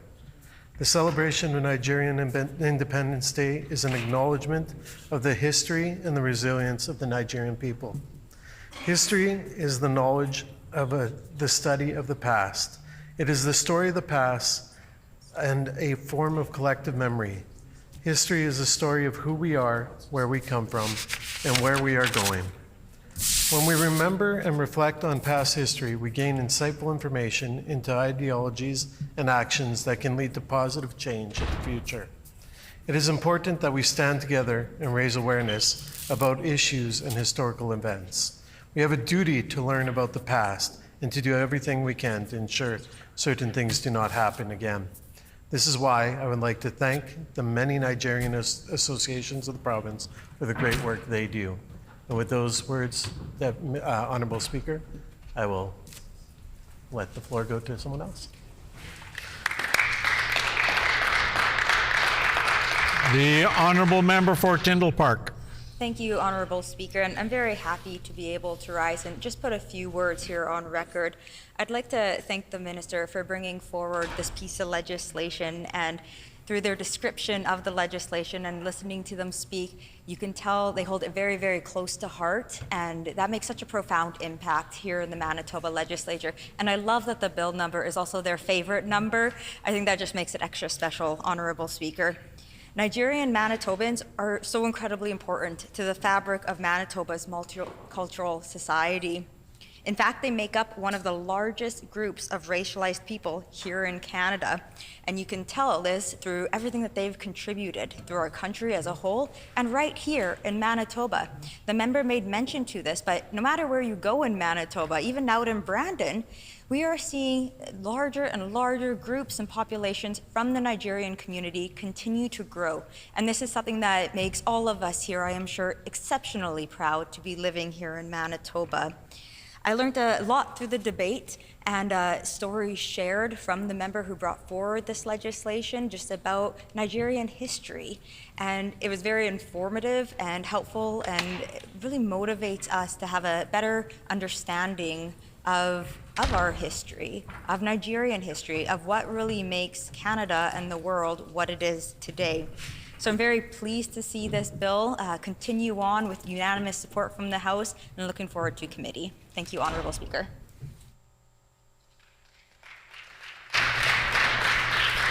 There are no more members wishing to speak. Is the House ready for the question?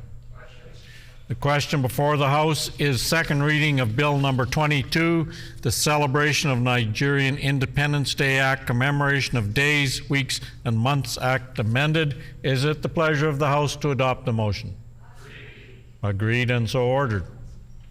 The Honourable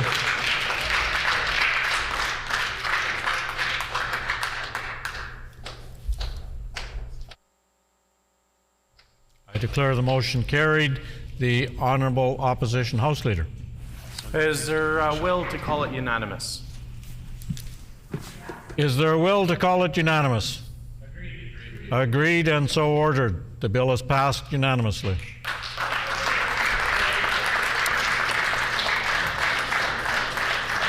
We now move into second reading debate of Bill number 10, the Advanced Education Administration Amendment Act. The Honourable Minister of Advanced Education and Training. Thank you, Honourable Speaker. I move, seconded by the Minister of Transportation and Infrastructure, Government Services and Consumer Protection, that Bill number 10, the Advanced Education Administration Amendment Act, be now read a second time and referred to a committee of this House.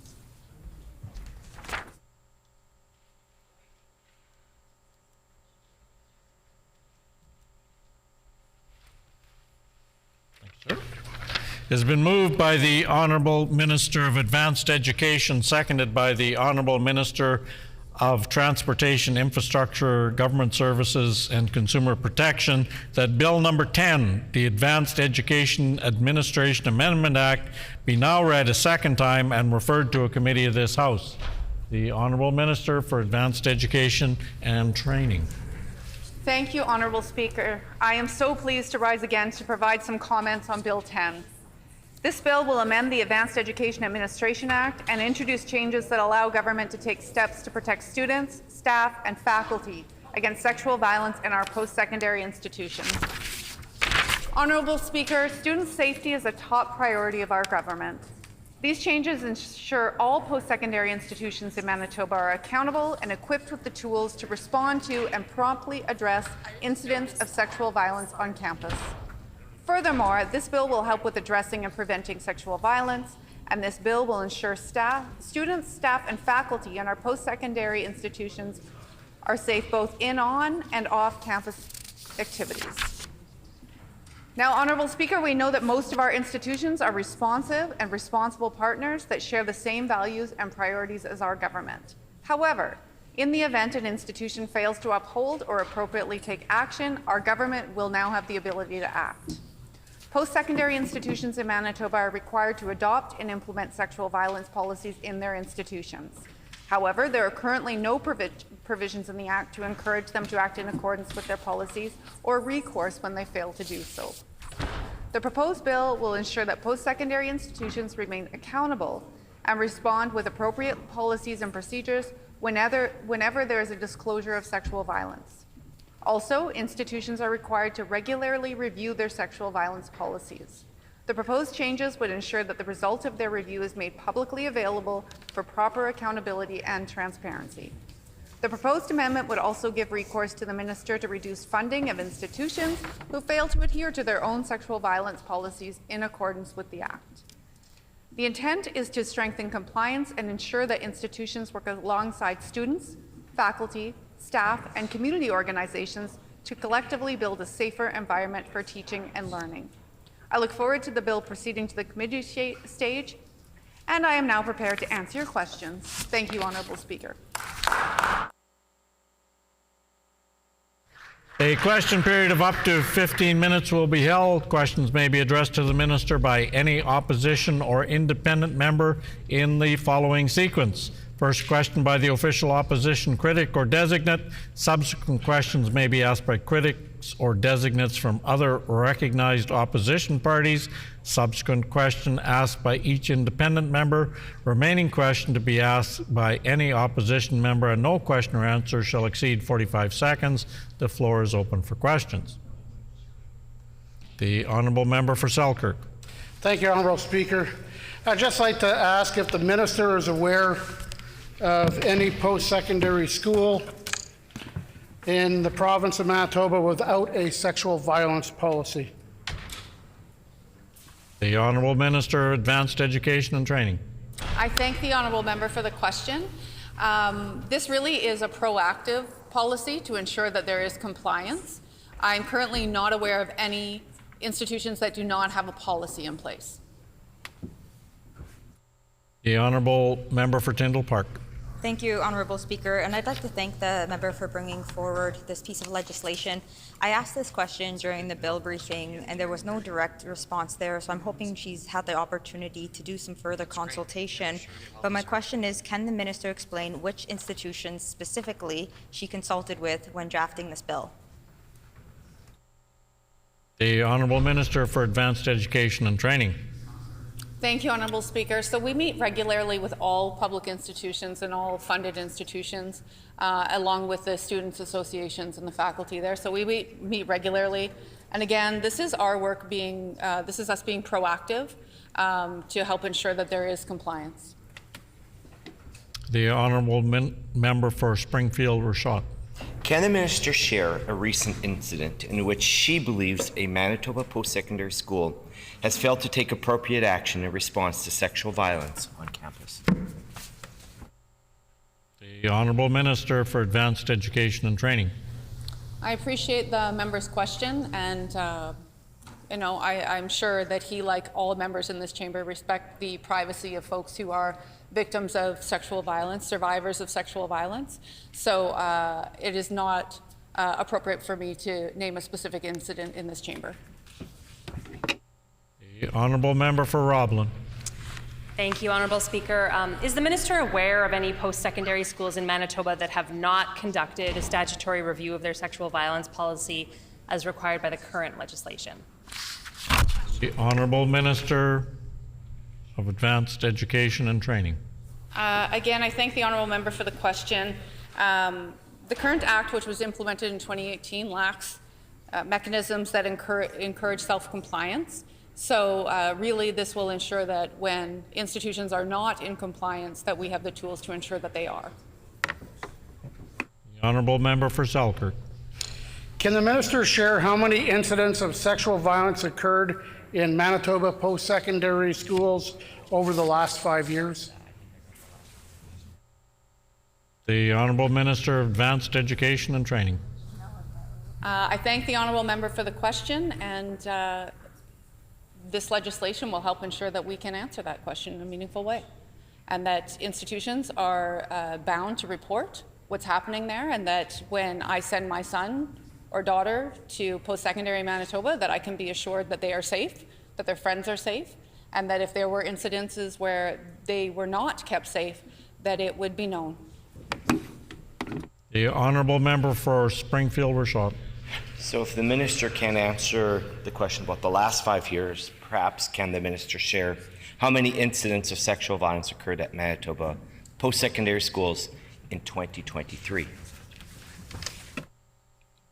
The Honourable Minister for Advanced Education and Training.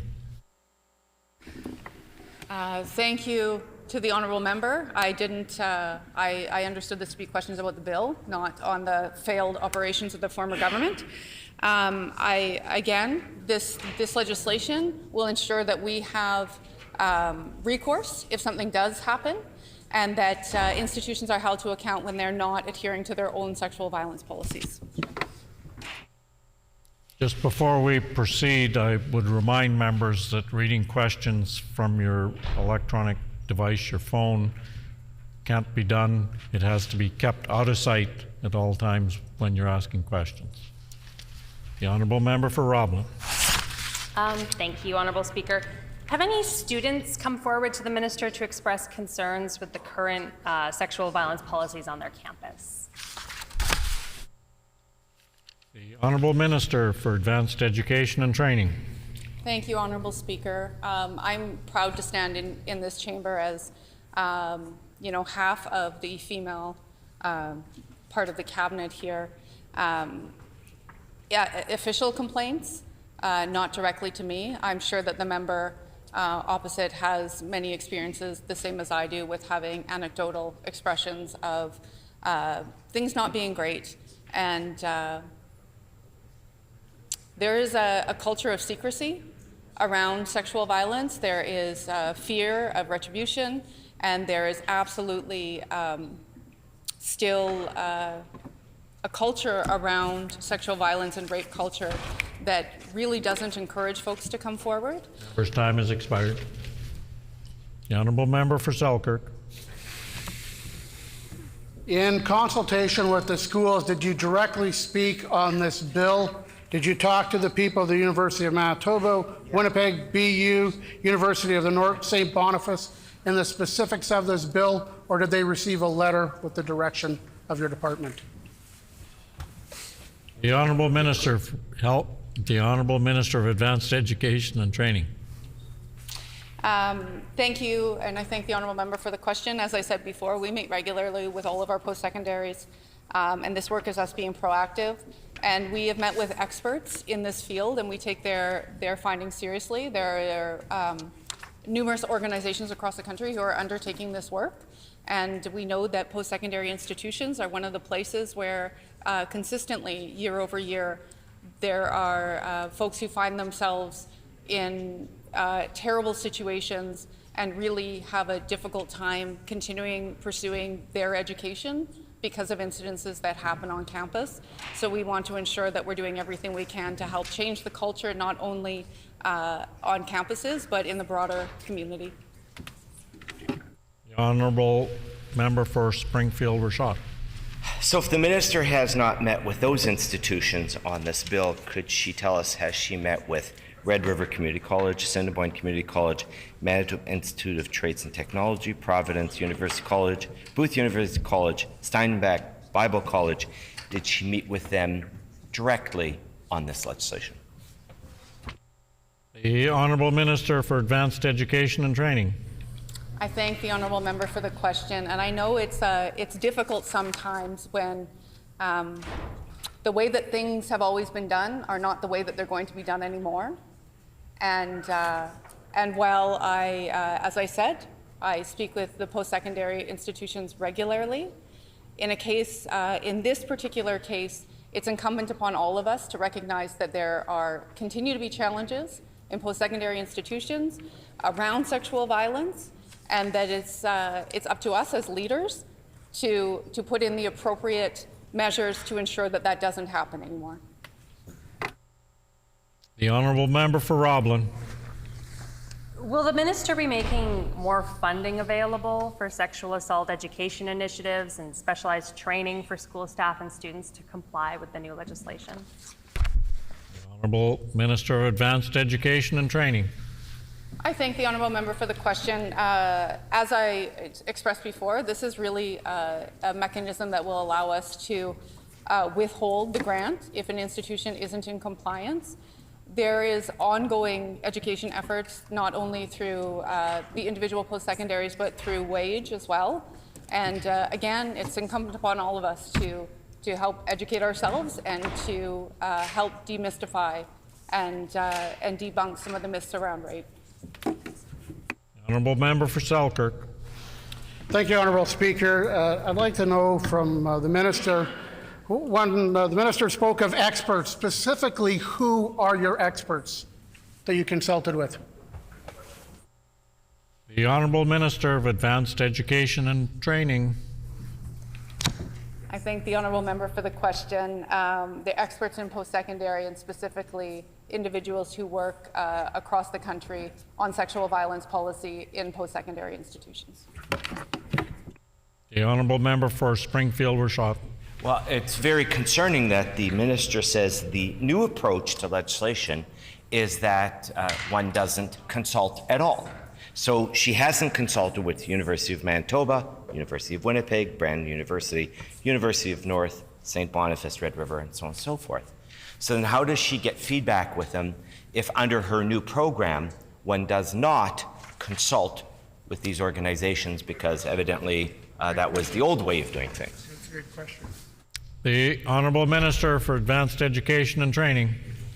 With the proposed amendment, institutions will be required to make publicly available the results of the review of their policies. These reviews are already required to be conducted every 4 years.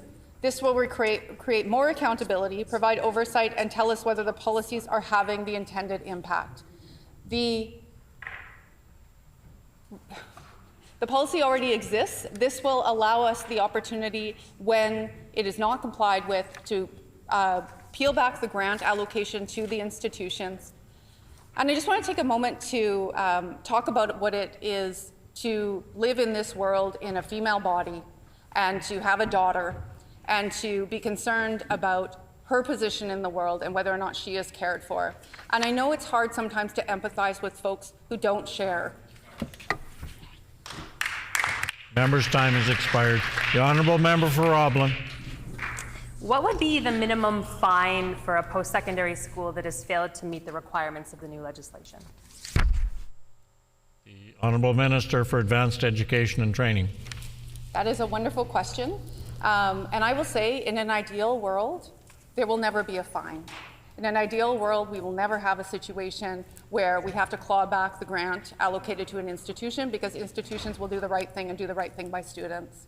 The legislation says that it's under the purview of this office, but again, in an ideal world, we wouldn't do it at all.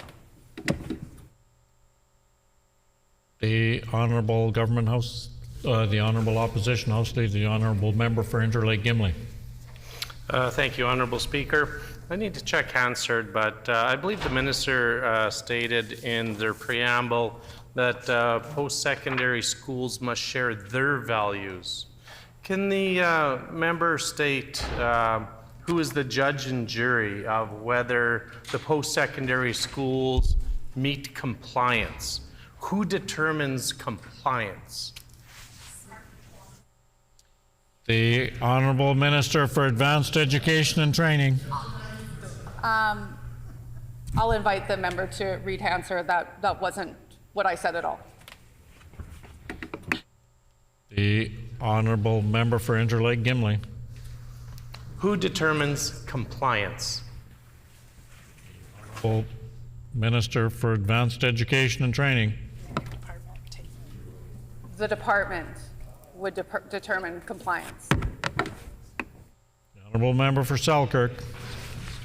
Can the minister explain if the Department of Advanced Education and Training has ever had legislation in front of them before where they gave them the opportunity to fine schools directly? The Honourable Minister for Advanced Education and Training. I thank the honourable member for the question. That's a very good question. I'm not sure. I do know that there are, in this case, I wouldn't call it a fine. We would claw back the grant. Again, in an ideal world, we are never having to impose this, but it is an added incentive for folks to be in compliance. No further. Oh, sorry. The Honourable Member for Springfield Rashad. Could the minister tell us then who is that designated person within the department who would assess who would be able to go in and give a ruling on compliance? Is there someone that's been designated within the department? The Honourable Minister for Advanced Education and Training. I thank the honourable member for the question. At this moment, I can't name that person. The Honourable Member for Springfield Rashad. Is it a position then, rather than the minister says she can't name the individual, but is it then a position that she will designate that person who holds that position then does the assessment? The Honourable Minister for Advanced Education and Training. I thank the honourable member for the questions. Yeah, it would be part of the regular processes. It will be assigned to an individual in a regulatory way. Honourable Member for Roblin. I can appreciate that in an ideal world, no fines would be levied, but I still think it's a valid question as to what the minimum fines would be, what the maximum fines would be, and who is making that determination. The Honourable Minister for Advanced Education and Training. I thank the honourable member for the question. Those details are yet to be determined, and I'm sure that you can appreciate that the grant allocation to individual institutions varies. Some of our larger public institutions receive a large grant. Some of the smaller ones receive a small grant. Could be a percentage, could be a dollar value. Again, ideally, we don't have to enforce it. The time for questions has expired. The floor is open for debate. The Honourable Member for Selkirk.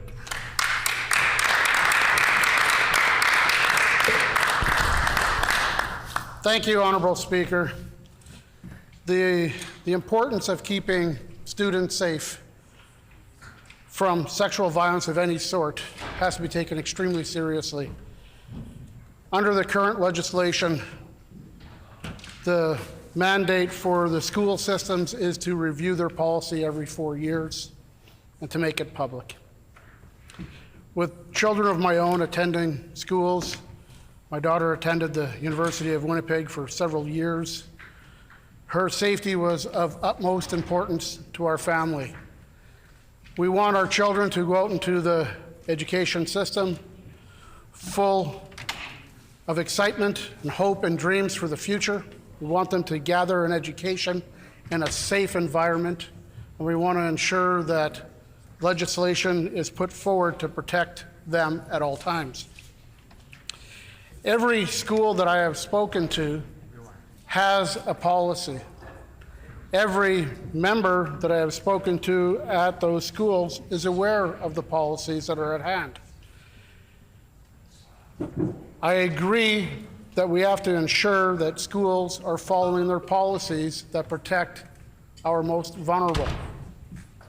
We need to do better as a society to stand up for those around us. I do have concern of government overreach with the schools. A part of the role of the minister is to promote excellence, but also respects the appropriate autonomy of the educational institutions and recognize the principles of academic freedom. The fact that there has been 0 instances of this being brought to the minister's office, that the student unions have not brought this forward, the parents have not brought this forward at all, makes me wonder the true intent of this bill. I have seen already in the education system where schools have been dramatically harmed by losing their international students and those being given to the schools of choice under this government. The ability to take from a school funding to find some institution because we feel it's appropriate is concerning without any oversight. The legislation brought forward,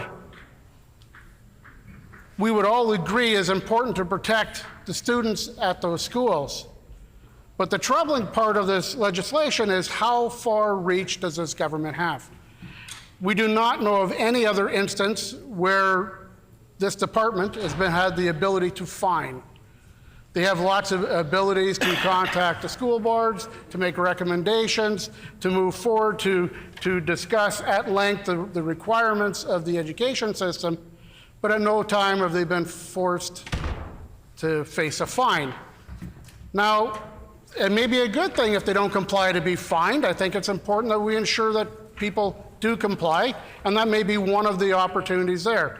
But now we have a department that becomes judge, jury, and executioner with no opportunity for appeal or process. We don't know what the fines are. This is very troubling and concerning that we're moving forward on legislation. We don't even know what it's going to look like. It is trust us, and hopefully we do the right thing. Those are just the items that we wanted to get on the record for this bill. We're 100% in favor of protecting every one of our students and making sure that nobody ever faces sexual harassment at any form whatsoever. Thank you, Honourable Deputy Speaker.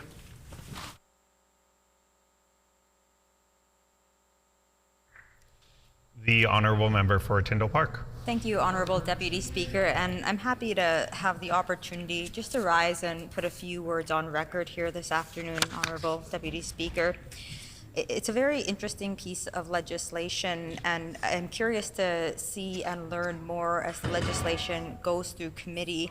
It is a little bit concerning. There are some red flags, and that's why, again, we'll see what happens at committee, and through presentations, we'll learn a little bit more about it.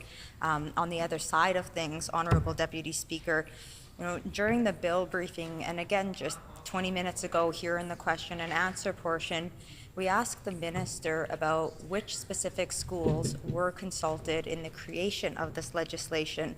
And the minister says all groups were consulted with, but will not name any specific groups.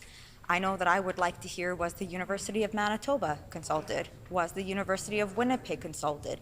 Was CMU consulted? Was the University of Brandon consulted? I think that there are major institutional facilities that at least should have some say or awareness in what this legislation is before it passes through the House, Honourable Deputy Speaker. I want to make sure that our educational institutions are not nervous about their funding being pulled, especially because this legislation, the way that it has been described, is really allowing the minister to have her hand in the pot. We need to make sure that any government of any level, of any party, are not the ones overseeing the pot. We want to make sure that it is done fairly and justly, and our institutions are not afraid to bring things funding or their grants, Honourable Deputy Speaker. I think that the hope behind this legislation is to look at standardizing sexual violence policies. And I think that there are many ways we could be doing this, and I think that our post-secondary institutions would very much be in favor of this. So let's have a conversation with them. Let's formulate this policy with them. We can bring forward legislation, whether it be through the Education Department, through the Justice Department, to make sure that we're doing everything we can at a provincial level to protect those involved with our post-secondary institutions. With those few words, Honourable Deputy Speaker, again, I do want to reiterate, I think this will be a very interesting committee, and I'm looking forward to learning and hearing more there. Thank you. The question before the House is second reading of Bill number 10, the Advanced Education Administration Amendment Act. Is it the pleasure of the House to adopt the motion? Agreed, and so ordered. I declare the motion carried. We'll now move on to second reading of Bill 23, the Change of Name Amendment Act. 2. The Honourable Minister of Transportation and Infrastructure, Consumer Protection and Government Services. Thank you, Honourable Speaker, Honourable Deputy Speaker. I move, seconded by the Minister of Advanced Education and Training, that Bill number 23, the Change of Name Amendment Act, bracket 2, now be read now a second time and be referred to a committee of this House.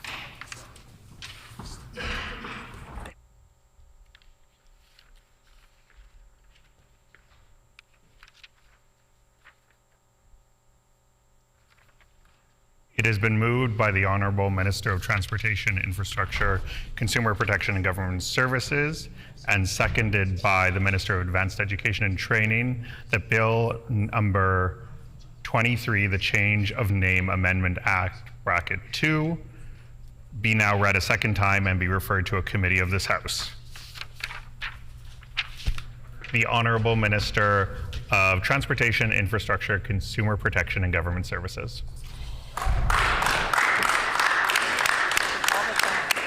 Thank you, Honourable Deputy Speaker. I am pleased to speak to the House today about Bill 23, the Change of Name Amendment Act. This bill will prohibit persons who are convicted of designated criminal offences, including sex-related offences, from legally changing their name in Manitoba. It addresses concerns raised from victims and advocates and aligns Manitoba with other provinces who have similar legislation in place. Currently, people who have resided in Manitoba for at least 3 months immediately before the date of the application and who are 18 years of age or older are eligible to make an application to the Vital Statistics Branch for a legal name change in accordance with the Change of Name Act. As part of the current application process, all adult applicants are required to obtain a fingerprinting report from an authorized third-party agency to link the name change to the National Repository of Criminal Record Information if there is a record in the system. However, Vital Statistics Branch does not receive a copy of the results of the fingerprinting. If this bill is approved, a certified criminal record check, which includes fingerprinting as part of the application process, would be required in order for the Vital Statistics Branch to determine if an applicant is ineligible for a legal name change because they have been convicted of a designated criminal offense, including sex-related offenses. The Vital Statistics Branch currently charges a fee of $120.07 to process a legal change of name application. This does not include the costs associated with the current fingerprinting requirement and the proposed criminal record check requirement, which are at the expense of the applicant. Vital Statistics Branch has no control over those fees as they are set by authorized third-party agencies. The bill also includes a ministerial discretion clause to allow for the minister or delegate to exercise discretion in certain circumstances to be prescribed. There may be limited circumstances where a legal change of name should be granted to a person who would otherwise be prohibited from doing so, and this clause enables such action. If approved, the bill will take effect upon proclamation. This will allow the department time to develop regulatory changes to the existing change of name regulation, to include additional detail necessary to operationalize the prohibition of convicted sex offenders from legally changing their name. This will include identifying the designated sex-related offenses which will trigger the change of name prohibition.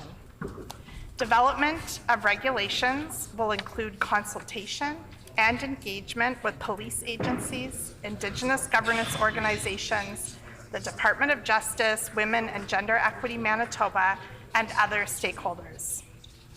I believe that the amendments we are proposing here today will benefit all of Manitoba, as this is another step this government is taking to enhance public safety and for Manitobans, especially victims and their families, to feel safer in their communities. I look forward to the opportunity to hear from Manitobans on these changes during committee after the passing of the second reading of this bill. Thank you, Honourable Speaker.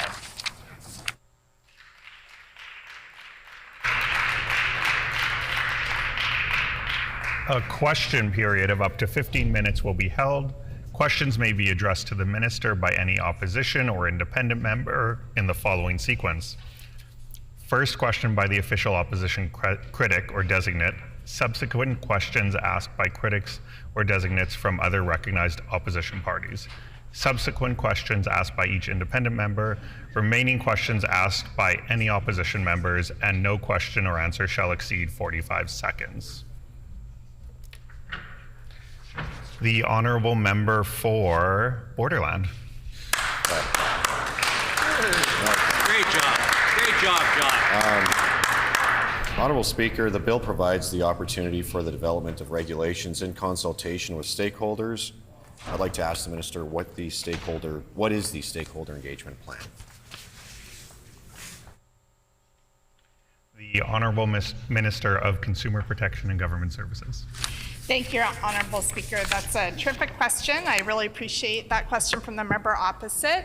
And as I did state originally in my notes, that there will be the opportunity to engage with police services as well as organizations that represent victims and their families. So that will include places like the Child Protection Center. And I know there's a number of other organizations provincially that represent people who are survivors of violence. It also means engaging internally within our Justice Department, as well as the Minister of Families, and to look at some of the issues in there, as well as the missing The and Minister's murdered. time has expired. The Honourable Member for Tyndall Park. Thank you, Honourable Deputy Speaker, and I'd like to thank the member for bringing forward this really important and good piece of legislation. My question for the member is, in other provinces, is it also at the discretion of the minister to make an exception for change of name? The Honourable Minister of Government Services and Consumer Protection. Yeah, thank you, Honourable Speaker. And actually, that's a very good question. I actually can't speak to that. I can tell you a lot about the policies in other provinces. I'm not certain about that, but I'm happy to explain why. The reason for that has to do with programs referred to as the administration of justice. So there are times when, for example, the law, there may be some reason under the law that someone needs to have their name changed. And so, there's a term, kind of a colloquial term that isn't the real term, but when we talk about like like the kind of informant type people, that I forget what the term is, but when legal The systems minister's want time has that expired. name changed.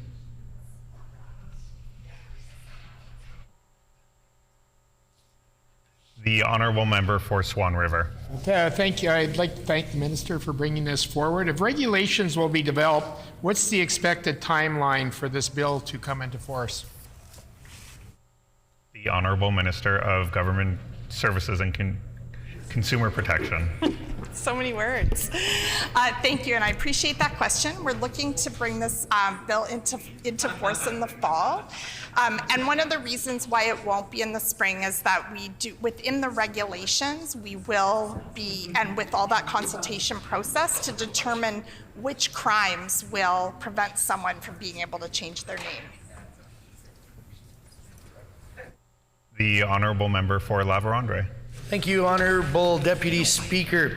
I know that the PCs had called for this type of legislation, so I was wanting to ask, is that what has inspired this minister?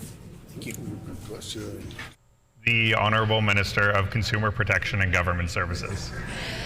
Thank you for that question. You know, actually, I'm inspired by, my own career. I started my career working with victims of violence more than 30 years ago. I've spent decades working with mostly women and girls who've been sexually abused, and worked in a program for teen survivors of sexual exploitation, and spend my whole life in that space listening to and supporting folks who've been affected by these types of crimes.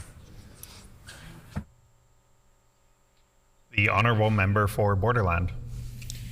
Thank you, Speaker. I'm wondering if the minister has an exhaustive list or an idea of where she may like to see this legislation go when it comes to the regulations in terms of the serious offenses this bill would encompass. The Honourable Minister of Consumer Protection and Government Services. Yeah, thank you. I appreciate the question from the member. We did have the opportunity during the bill briefing to talk about this a little bit, so I appreciate him giving me the opportunity to share that with the House. In a couple of provinces, the first two provinces who passed this legislation, they used, I believe it's called Part A. It's the first part of the criminal code, so it's very specific to sexual crimes. In Newfoundland, they approached it a little bit differently and chose specific crimes, and that I want to do that, and the reason I want to do that is in Part B of the criminal code, there are some very specific crimes that I think many of us in this room, things like, there's a very notorious case going on in Manitoba right now, the women who are buried in the landfill, the man who has been charged with those crimes. The Honourable Minister's time has expired. The Honourable Member for Tyndall Park. Honourable Deputy Speaker, I know our minister is saying to allow her a little bit more time to finish answering those questions, so I'd like to ask if she could have a bit more time for that. The Honourable Minister of Government Services and Consumer Protection. I appreciate the member for that opportunity. What I wanted to say is there's this very notorious crime in our province right now, and that person hasn't been charged with sex crimes, but I think everyone in this room can agree that we would not want him to be able to change his name, and and right now someone can change their name from jail even if they have committed multiple murders. So we're looking at those, and as I said, consulting with victim services and many other justice organizations to make sure we have the right crimes on the list. The Honourable Member for Swan River. And I know the minister talked about reaching out to stakeholder consultations. Has any thought been put into expanding to public consultation? The Honourable Minister of Consumer Protection and Government Services. Thank you, I appreciate that. Because the list of crimes to be included will be done as part of regulations, there's an automatic public consultation process that's involved for any regulatory changes in the province. So the initial work will be done with the groups representing the public, representing victims, as well as folks working in justice, but then there will be the consultation process that comes along with any regulatory changes.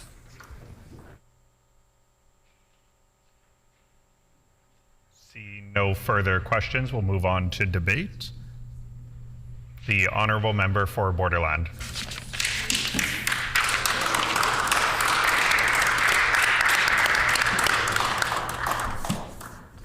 Honourable Speaker, I thank you for the opportunity to just put some brief comments on the record with regard to Bill 23. I believe it's an important bill, and I want to thank the Minister for bringing it forward, and I also want to recognize my colleague, the member for Brandon West, for his work in calling for this legislation and working with the drafters here at the legislature to develop a legislation like this. And it is encouraging to see the government take this legislation up and that we have the opportunity to pass it here today.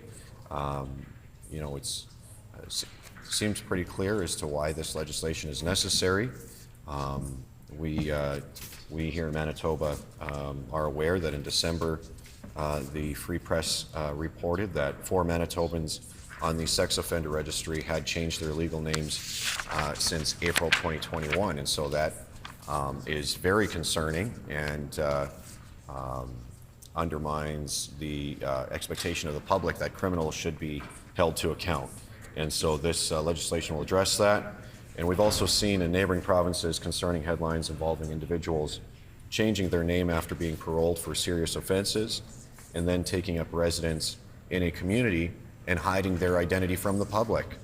And no one wants to see that. That should not happen. For example, in Saskatchewan, there were documented cases of sex offenders changing their name in the province. And currently, a criminal can move to our province of Manitoba and apply for a legal name change, which threatens the safety of our communities. These are dangerous and long-term offenders that pose a threat to public safety, and we recognize these very serious concerns. And as I said, we're proud to bring forward a bill to address this with our Change of Name Amendment Act that was put on notice at the beginning of this of the sitting. And we recognize as well that jurisdictions across Canada are taking the necessary steps to keep individuals safe by introducing and passing legislation to prevent name changes for serious offenders and making criminal record checks mandatory. So again, as I said, I thank the Minister for bringing this forward. I want to recognize as well and thank my colleague for Brandon West, not only for his many years as with the police force in Brandon, but for his work as a legislator here in Manitoba in, again, calling for this legislation. So we will be supporting this legislation. Thank you, Speaker.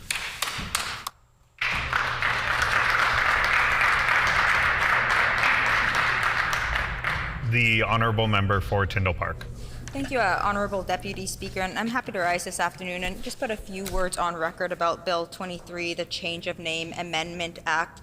I very much appreciate that the member brought this important legislation forward, and we are very much in favor of the legislation. I believe that it's a great tool for protection, and it will in fact protect many Manitobans.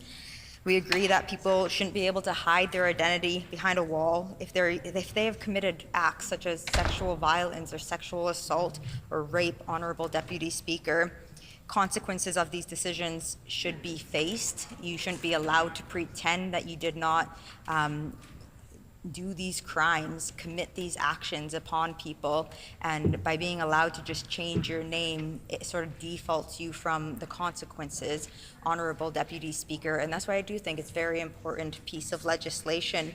And I can reference a media report just on December 21st of 2023, which outlined that a convicted sex offender who stalked someone was able to legally change his name and hide his identity from people. I believe that this is a disservice to Manitobans, Honourable Deputy Speaker. So I'd like to thank the member for bringing forward this piece of legislation.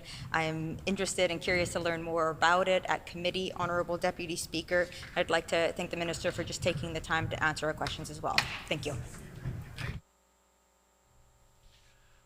The question before the House is second reading of Bill number 23, the Change of Name Amendment Act, bracket 2.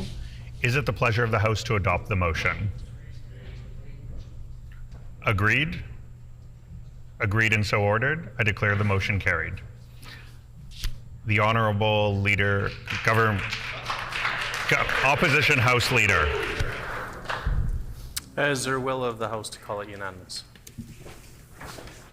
Is there will of the House to call it unanimous? Agreed? Agreed. The motion is accordingly passed unanimously. Moving on to second reading of Bill 15, the Credit Unions and Case Populaire Amendment Act. The Honourable Minister of Economic Development, Investment, Trade and Natural Resources. Thank you, Honourable Deputy Speaker.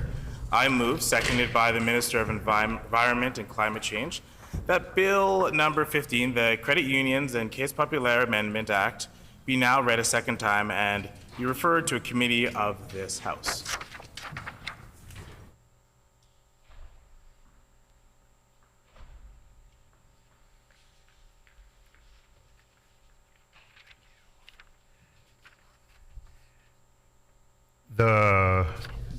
It has been moved by the Minister of Environment, It has been moved by the Minister of Environment and Climate Change.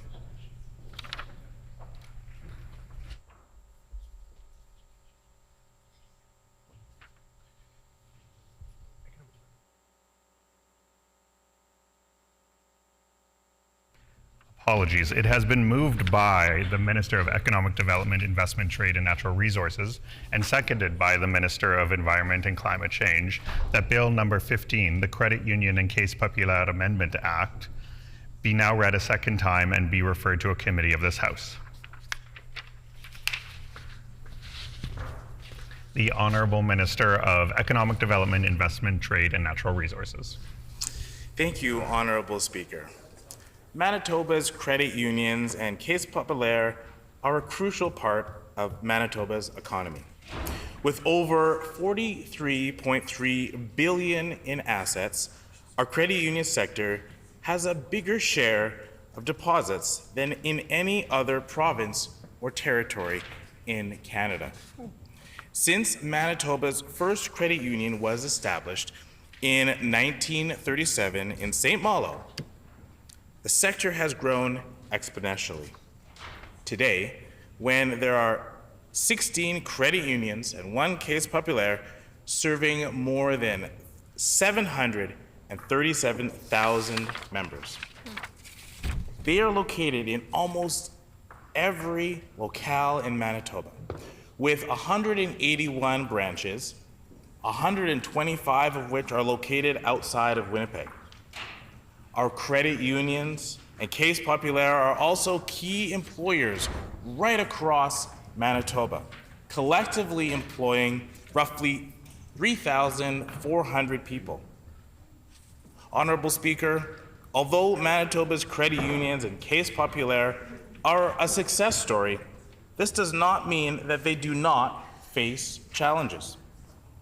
Canada's financial services sector is in the midst of major change as the industry faces challenges from new disruptive entrants, particularly the so-called fintechs, who have made major investments to improve and expand their digital offerings.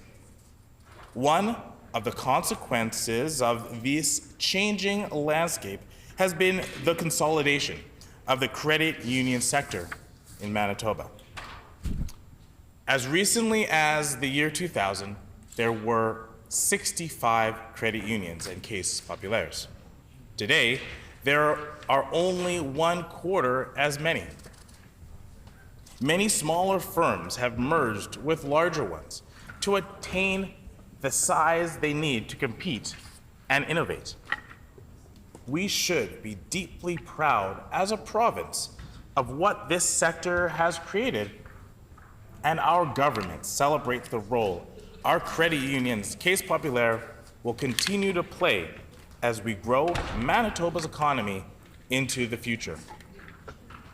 Part of ensuring the continued success of Manitoba's credit unions and Case Populaire is listening to the sector and responding to changing conditions. This bill is one of those responses, and it was drafted after consultation with Credit Union Central of Manitoba. This bill will update several sections in the existing legislation to address issues that have arisen as the operation of credit unions and Case Populaire have evolved, particularly in the connection with its members' meetings. In particular, the amendments will permit credit unions to submit proposed bylaw amendments to the provincial registrar in advance for confirmation that they are consistent with the legislation. This would avoid situations where credit unions and Case Populaire submit a bylaw amendment to its members for approval, only to learn after obtaining such an approval that the registrar determines the amendment is inconsistent with legislation. Additionally, no longer permit members to put forward proposals, including the nomination of a director, at a meeting of members, in which case such nominations would need to be submitted prior to the date for the commencement of voting on items to be considered at the meeting. Most credit unions now allow voting members in advance of a members' meeting, rendering the current provision allowing proposals to be submitted at the meeting impractical. Additionally, to eliminate the ability of members of a credit union to access the register of members, with certain exceptions, there is no reason to allow such a general access, which creates a significant privacy concern and has the potential to create security concern as well. Additionally, to clarify that voting at a meeting of members can be done by electronic means. Also, it would allow management of a credit union to determine the membership of a member who is engaging in conduct that is abusive, discriminatory, or threatens the health or safety of others, coupled with a right of that member to have the termination reviewed by the credit union's board of directors. Termination of a membership of a member for any reason will require passage of a resolution to this effect by a supermajority of the credit union's board. Honorable Speaker, in closing, Manitoba credit unions and Case Populaire are a crucial part of Manitoba's financial services sector. We applaud the contributions to Manitoba's economy, and we celebrate their work. These amendments in this bill will help ensure that the governing legislation is up to date and that the sector can continue to make an outsized contribution to growing Manitoba's economy well into the future. Honorable Speaker, I'm so pleased to have this bill presented for the House's consideration. Thank you.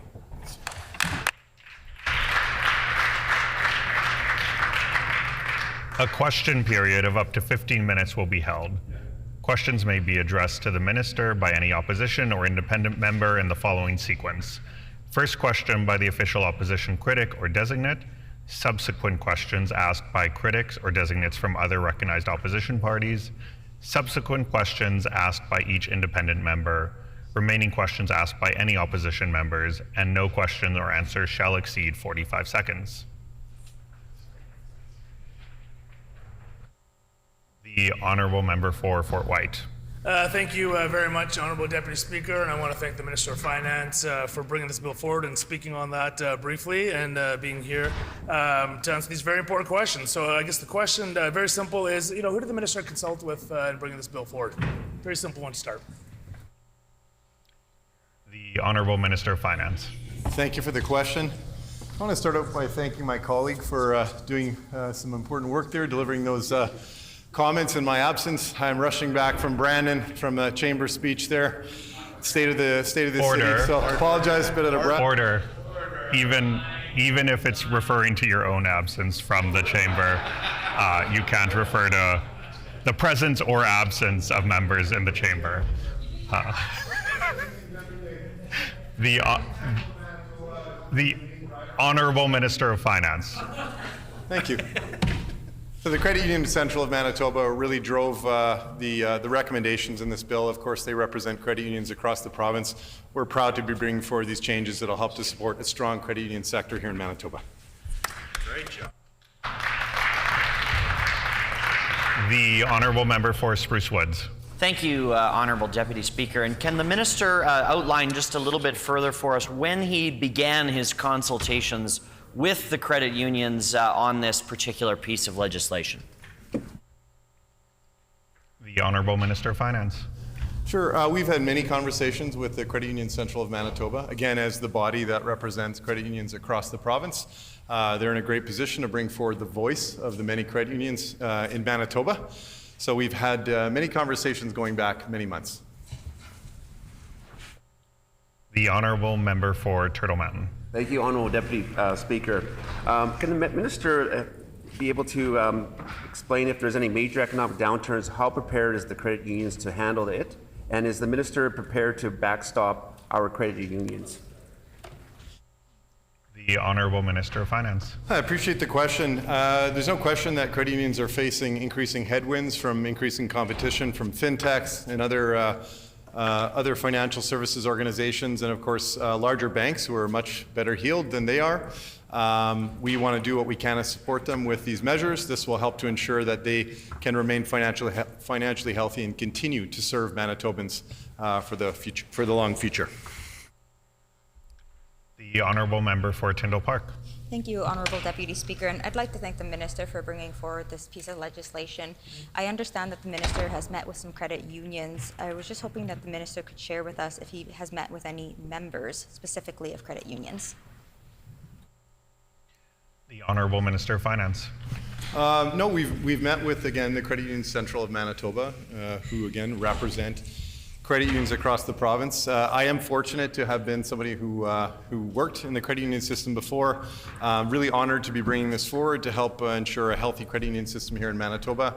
I think this represents some really important changes that will help to support their ability to succeed here in our province.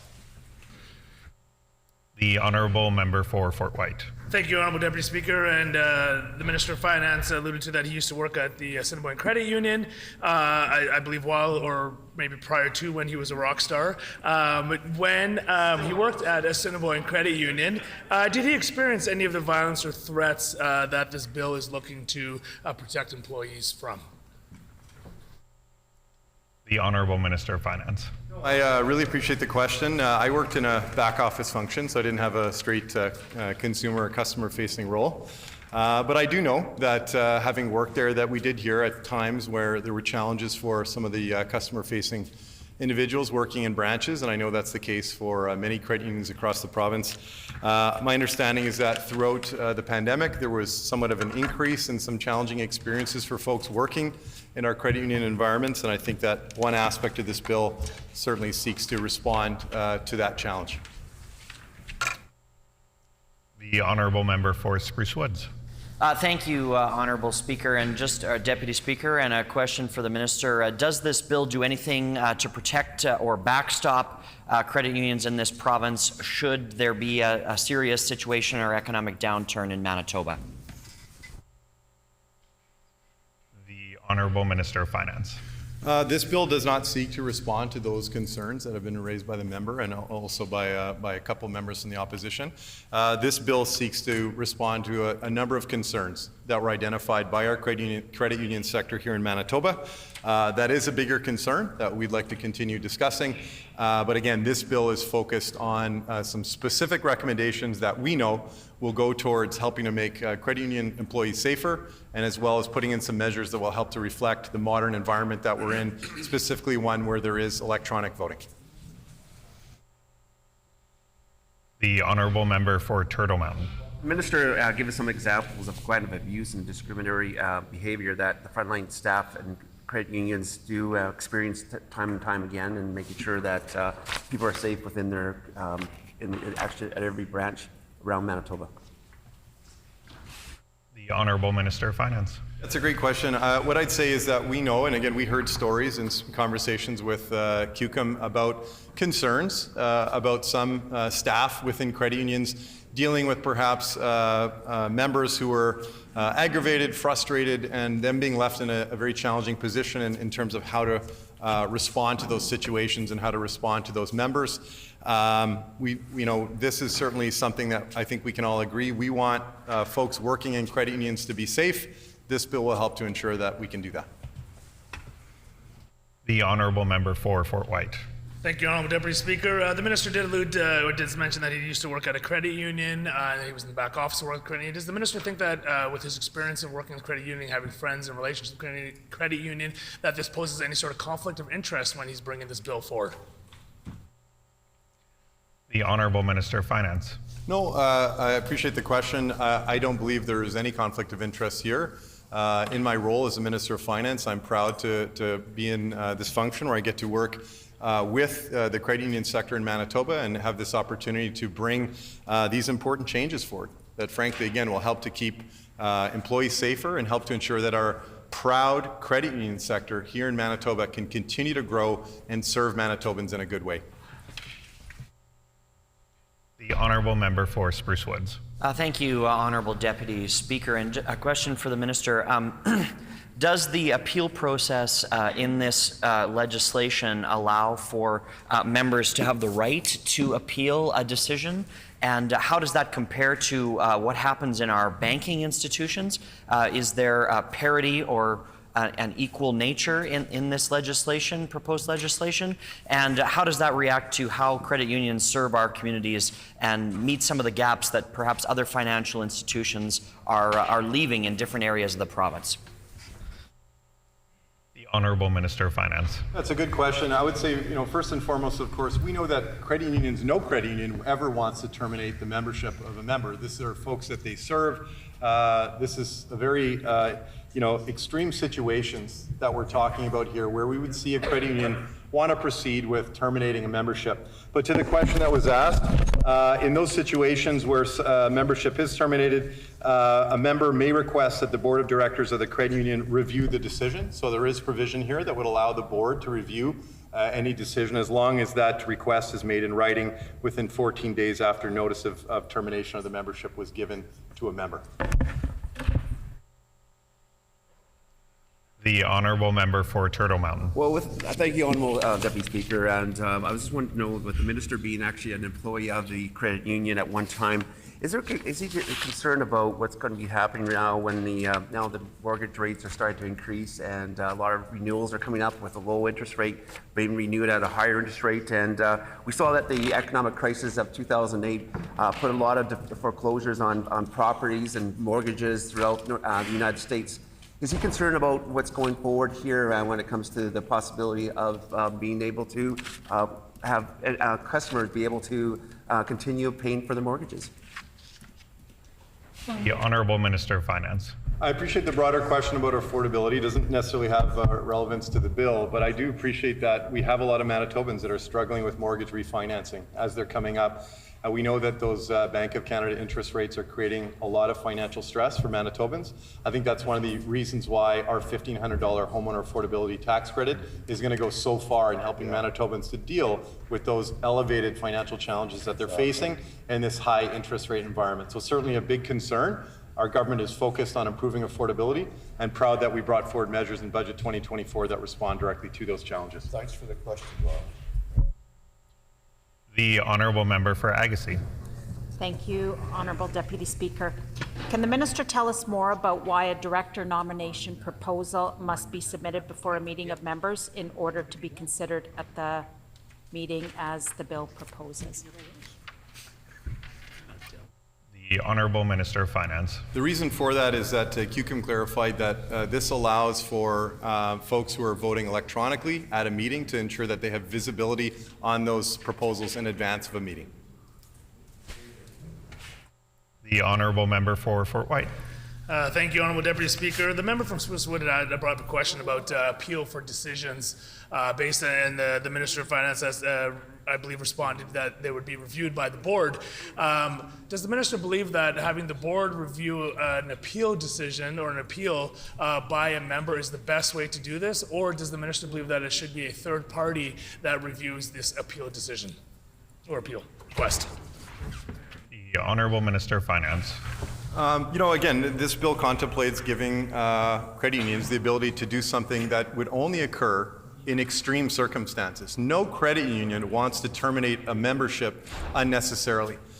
These are folks that we know credit unions are there to serve. Credit unions love their membership. These are the folks that that ultimately help to contribute to their business and are really important to every single credit union across the province. So it's only in extreme circumstances that we would imagine that this type of termination clause would be utilized, and having that opportunity for that member to have recourse to going to a process where their board is able to review the concerns. I think that provides the minister's time has expired. The Honourable Member for Fort White. And I want to thank the minister for that answer. And I mean, within that answer itself kind of lays it out. I mean, no one wants to see anything bad happen. I don't think any credit union wants to kick a member out. Nobody wants to see a crime happen. No one wants to see an offense happen. But these things do happen, and that's why there's rules and laws set in place. With that being said, does the minister think it's fair that the credit union that has removed a member or kicked a member out for extreme situations, and that member wants to appeal that process, that appeal actually goes through the board that just kicked the member out? Does the minister think that that's fair, or it should go to a third party for an unbiased review of the situation at hand to see if that member can then be reinstated to the credit union? The Honourable Minister of Finance. Again, I appreciate the questioning, and again, what we say, credit unions do not want to be terminating members. These are extreme situations. We have trust in credit unions that they will be proceeding responsibly with the provisions that would be put forward here in this legislation. Again, credit union boards make very important decisions every day focused on supporting the best interests of their business. This would be no different. They do not want to terminate members unnecessarily. That would be a last course decision. We're confident that this is not something that would put membership at risk or unduly put Manitobans' banking services at risk. The Honourable Member for Agassiz. Thank you, Honourable Deputy Speaker. Can the minister tell us the reason for no longer requiring a member's register to be made available at meetings related to protect the privacy of the member's information? Is that the rationale for the change? The Honourable Minister of Finance. I apologize, I'm not totally quite clear on which being referenced, but I do know that the bill seeks to ensure that there's a limitation placed on the ability for members to access the lists of members within credit unions. That's being brought forward and was recommended by QCOM for reasons related to protecting privacy and protecting security. So there's just, at this point, from the perspective of QCOM, no reason for members to be able to see the entire list of membership within a credit union, so this seeks to respond to that concern. The Honourable Member for Turtle Mountain. Thank you, Honourable Deputy Speaker. Can the minister outline a bit about the director's responsibilities for the management of the credit union and their duties and the fiduciary responsibilities for all the members? The Honourable Minister of Finance. Well, credit union board directors provide broad strategic oversight for credit unions. They provide important services and ultimately are there to ensure the best interests of credit union members are served. These are, just to take this opportunity to highlight, one of the great things about credit unions are these are Manitoba-based organizations that keep profits in our province. Their boards are made up of folks who are from Manitoba, who have our best interests at heart. Really, this is honestly a phenomenal area of our economy. I thank folks who are working within our credit union sector for all the important work they do in providing Manitobans with very low-cost financial services across the province. The Honourable Member for Fort White. I believe the member from Spruce Wood had touched on this question a little bit earlier, and I'll just ask the minister for a little bit further clarification on that. I mean, being how the credit unions in Manitoba, I believe, have the highest provincial market share of any other province in Canada, 720,000 members with, I believe, 34 billion or 42 billion in assets. Does the Minister of Finance have any proposal or plan that if there is a bank run on credit unions, what is the Minister's plan to deal with that and support credit unions? The Honourable Minister of Finance. I appreciate the question. Again, it does touch on an important concern. This bill isn't seeking to respond to those concerns. I do think that those are concerns that, of course, as government, we should be thinking about. And I would suggest that this bill here is focused on responding to some key priorities or areas that our credit union sector wants to see us move forward on. This is a great opportunity for everyone in this House to help support our credit unions, show that we understand their needs, show that we're here to support their success. Really looking forward to seeing support from all members of this House for this important bill.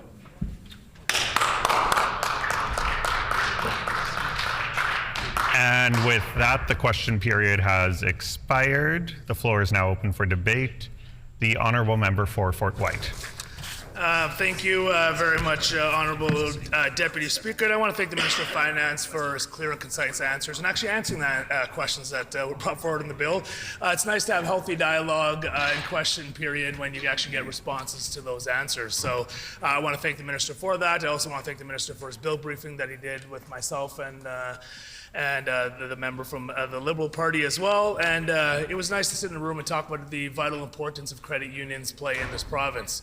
I think today there must be a full moon or an eclipse. I guess we had that a few weeks ago, where we actually, members in this House, agree on a lot of things today. That is nice to see, that we agree on the importance of credit unions. We agree on the vital role they play. Earlier today, Bill 22 was passed unanimously in the House as well. This is another bill that looks to strengthen credit unions in Manitoba, and we're excited to discuss that. I'm excited to talk about the importance of credit unions and what they do in this province. And it's actually kind of surprising myself.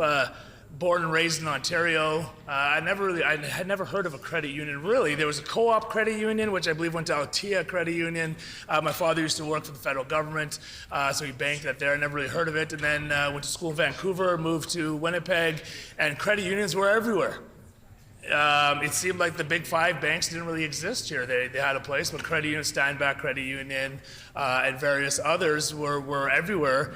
And yeah, I remember when I said, hey, what is a credit union? How does it work? And the idea of what a credit union is actually one that I think Manitobans take a lot of pride in. I think it really speaks to what Manitoba is in its core existence of Manitoba. Everyone knows Manitobans are very charitable. We love to give back, we love to help, we love to support. Credit unions in that same vein are very similar. Over 720,000 members, largest credit union membership per capita in any province in Canada. They have the highest provincial market share with 40% of assets. They're primary financial institution for 33% of Manitobans. You can't say that anywhere else in Canada. 50,000 business members. I know after discussions with various credit unions that they want to increase that number, and they are looking at increasing their business offerings and the robust system of what they have, because that is really a market here in Manitoba that can grow for credit unions, and I hope that the Minister of Finance, I'll be happy to sit down with him and work with credit unions on how maybe there's an opportunity to support credit unions in growing that sector of their business, because at the end of the day, that's a win for Manitoba, it's a win for the credit unions, it's a win for all the owners and members of this credit union. Credit unions are nonprofits.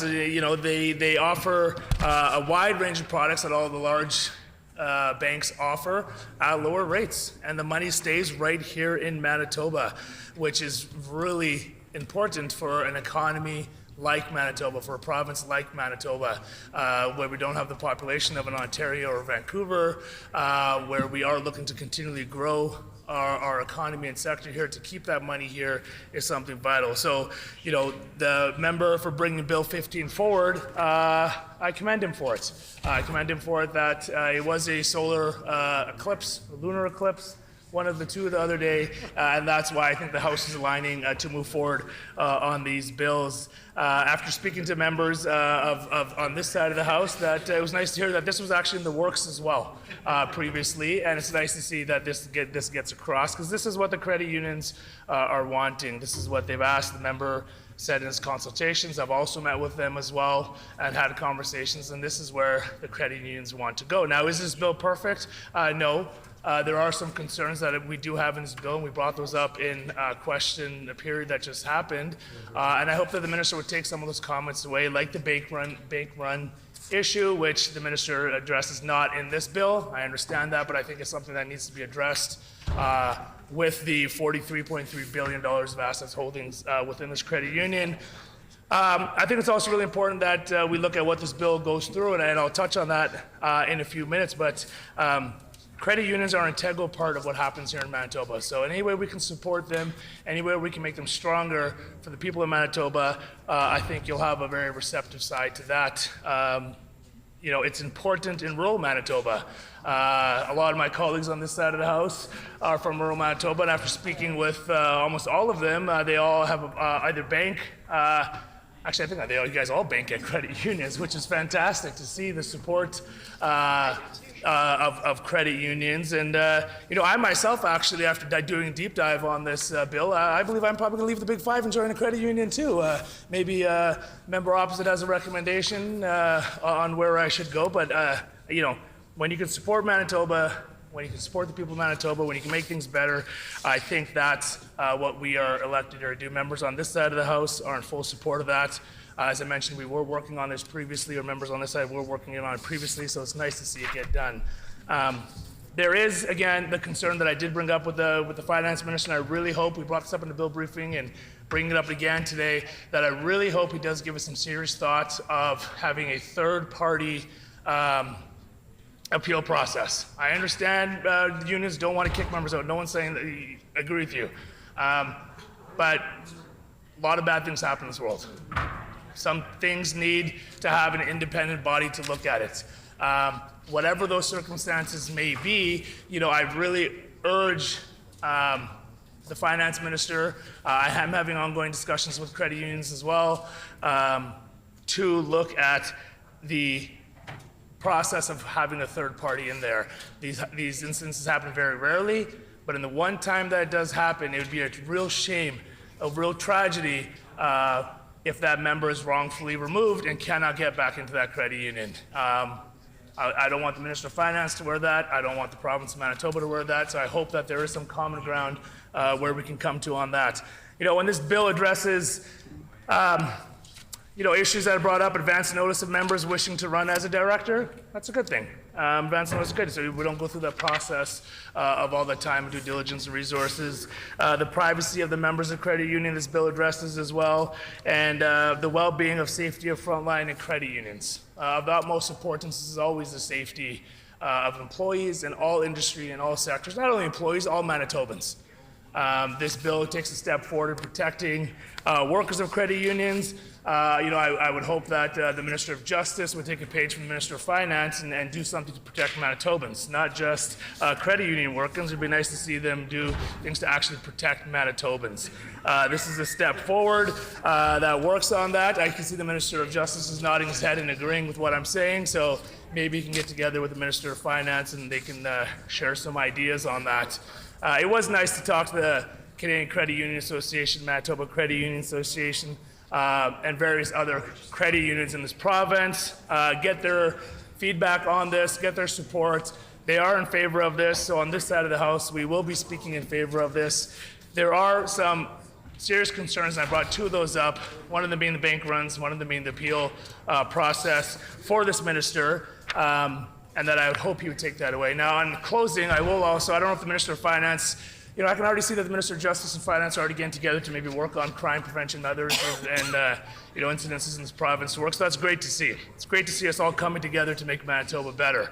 I will also leave this Minister of Finance with this, and I'm sure he's probably read the budget, Ontario budget, page to page. I don't know if he has. maybe give me a head nod. I don't know but on page 111, it actually references the issue of having a bank run and the support of the government for guaranteeing the the assets of the credit union. So page 111, I would encourage the Minister of Finance to take a look. They have $95 billion of managing assets and 9,000 employees. So, it goes on to the provincial governments is encouraged by the proposal. It talks about protecting them from liquidity and emergency measures. That's really important for credit unions. I know the minister agrees with that. In conclusion, I will say, credit unions, keep up the great work. We're happy on this side of the House to support credit unions, and I thank the member for the Minister of Finance for bringing this bill forward. Thank you, Honourable Speaker. The honourable member for Tyndall Park. Thank you, Honourable Speaker, and I'm happy to rise this afternoon and just put a few words on record about Bill 15, the Credit Unions Popularities Amendment Act. Honourable Speaker, I want to thank the Minister for bringing forward this piece of legislation, as well as just for the bill briefing that he provided. It was a very informative bill briefing. I know I learned a lot through the bill briefing just about credit unions.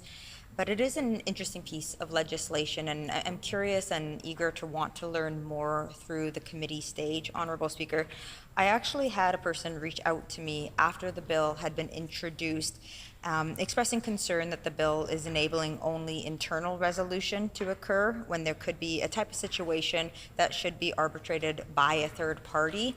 I recognize my colleague from Fort White spoke about this quite a bit, so I won't echo everything that he has shared, but I do think that it's very important that we are putting procedures in place, not only for the credit unions, but for the members of the credit unions, and I'm hoping to learn more about this at the committee stage, Honourable Speaker. I do think it's really important, though, that we're protecting our credit unions and the staff at credit unions and doing everything that we can to have the measures in place the way that we do at some of the major banks here in Manitoba, Honourable Speaker. And I think that there are ways to, in fact, do this, and I think perhaps this legislation could be a way for this. Again, I would just like to hear a little bit more from the members. If there are concerns on their half, I think that we as parliamentarians have an obligation to protect all Manitobans, and while I think this is a very, very positive step for credit unions, and my hope is that this legislation will in fact go through committee and there will be very positive response at committee, I'd still like to hear just a little bit more to reinforce that confidence, Honourable Speaker, but I'm happy to support it through to committee at this point. Thank you.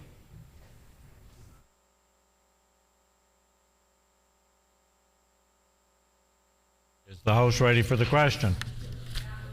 Question before the House is,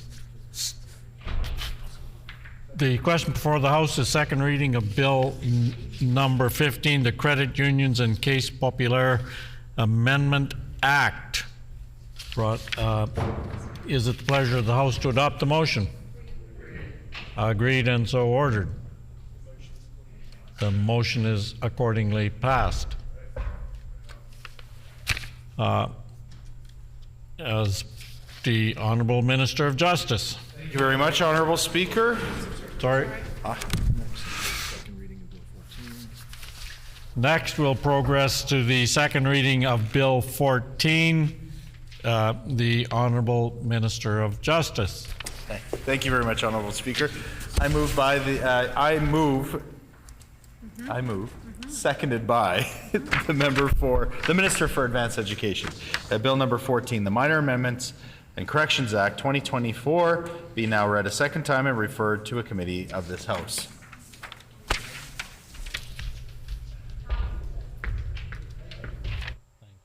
Been moved by the Honourable Minister of Justice, seconded by the Honourable Minister of Advanced Education, that Bill number 14, the Minor Amendments and Corrections Act 2024, be now read a second time and referred to a committee of this House. The Honourable Minister of Justice. Thank you very much, Honourable Speaker.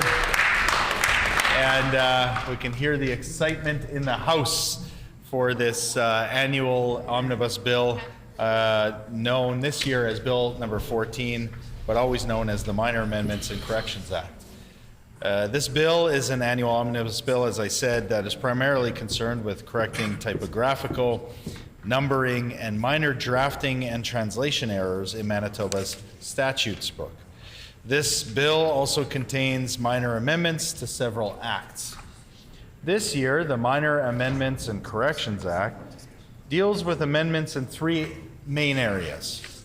Part 1 makes French language improvements, updates, cross-references, citations and terminology, and corrects drafting errors to provide clarity and consistency across Manitoba's statute book. Part 2 contains amendments related to the term associate judge. On May 30th, 2023, an act respecting the title associate judge, various acts amended, received royal assent. This legislation amended several acts to change the designation of judicial officials appointed under the Court of King's Bench Act from master to associate judge. The majority of amendments found in Part 2 of the Minor Amendments and Corrections Act changed the French version of the term from juge puîné to juge adjoint in response to a request made from the judiciary. Part 3 contains amendments that change the French name of the Law Society of Manitoba from Société du Barreau du Manitoba to Barreau du Manitoba. These amendments fulfill a request made by the Law Society. Last month, I was proud to join my colleagues to celebrate International Francophonie Day on March 20th here in the province. And we were accompanied at that time by members of the legal community to announce an expansion of French language legal services. These amendments, requested by the legal community, reflect our government's ongoing commitment to support the French language, ensuring that French terms used in our provincial laws are up to date. As a bilingual legislature, it is critical for all our legislation to assign equal weight and value to both French and English. By updating multiple laws with more precise and accurate French terminology, this bill does exactly that. I want to take a quick moment, Honourable Speaker, to thank the drafters of this bill. These are folks who work in our department, in the Legislative Council office, who do tireless work, not only to prepare all the legislation that's prepared and presented here in the legislature, but also do this this kind of work that is more behind the scenes, so to speak, in the sense that it takes a tremendous amount of effort to go through all of the bills and statutes to ensure that they are current and up to date. And so I want to thank them. And I appreciate their work, of course, as public servants here in the province of Manitoba, but also because of their work as impartial employees and civil servants here in the province. You know, we see other jurisdictions around the world that have a different way of doing things. Here in Manitoba, we have a great professional public service. They do this kind of work, and we appreciate it every single day. With that, Honourable Speaker, this concludes my remarks on Bill 14, and I'm pleased to answer any questions, even from the member from St. John's, or any others in the legislature who might have questions. Thank you, Honourable Speaker. A question period of up to 15 minutes will be held. Questions may be addressed to the minister by any opposition or independent member in the following sequence. First question by the official opposition critic or designate. Subsequent questions asked by critics or designates from other recognized opposition parties. Subsequent question asked by each independent member. Remaining question asked by any opposition member. No question or answer shall exceed 45 seconds. The floor is open for questions. The honourable member for Brandon West. Thank you, Honourable Speaker, and I'd like to thank the Minister of Justice for the bill briefing on this, and the fact that this is truly a non-partisan bill. It looks at changes throughout the Act. But my question is, notwithstanding the language corrections and updates, does the Minister see any amendments or corrections resulting in a substantial change in the interpretation or implementation of any of the 54 bills that this omnibus bill will see?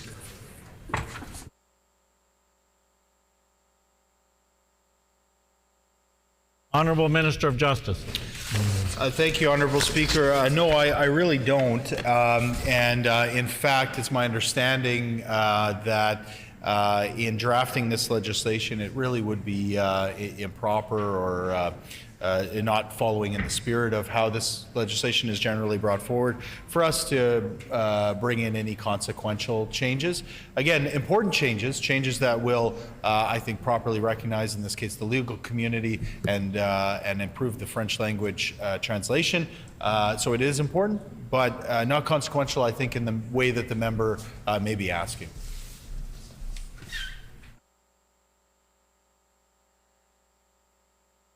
Member for Portage-La Prairie. Thank you, Honourable Speaker. Thank you to the Minister of Justice for the briefing on this. What measures are in place to ensure accountability and transparency in the implementation of Bill 14? The Honourable Minister of Justice. Well, it's interesting to me anyway that I would imagine that this could be a bill that or a process that could be removed from the legislature in the sense, as the member for Brandon West just said, nonpartisan. These are sort of administrative changes. That being said, it does come to the legislature. It does come to the floor of the House. We're able to answer questions here. It will come, I believe, to a committee. It goes through the regular legislative process. And so if there are any specific questions, I do encourage the members opposite. As the member said, we had the bill briefing, but at any point during the process, if there's any clarification, I hope that we can offer that, and it hopefully will pass in the legislature. The Honourable Member for Selkirk. Thank you, Honourable Speaker. Can the minister clarify to me, are the changes the result of ongoing reviews of the legislation or external stakeholders or both? The Honourable Minister of Justice. Yeah, that's a really good question because as a new minister, it's part of the process of learning, and I think the member hit the nail on the head when he said both external and internal. So I had a chance to go over to visit the Leg Council office, meet all the amazing drafters that we have over there, thank them personally for the work they do. But this is an ongoing year-round process that they're cleaning up our legislation and old statutes. But then, as the member rightly points out, there was also consultation within, in this case, the legal community who are saying, we would like this change. And so we're responsive to them, but the work is ongoing on a regular basis within the department as well. The Honourable Member for Brandon West. Thank you, Honourable Speaker, and again to the Minister of Justice. More specific, page 10 under the Police Services Act of this bill, Honourable Minister, it talks about enforcement of First Nation laws. And I'm just wondering if you can speak a little bit further on that regarding the ability of First Nations to enforce laws on their land, and will this in fact free up local police of jurisdiction from enforcing on First Nations land? The Honourable Minister of Justice.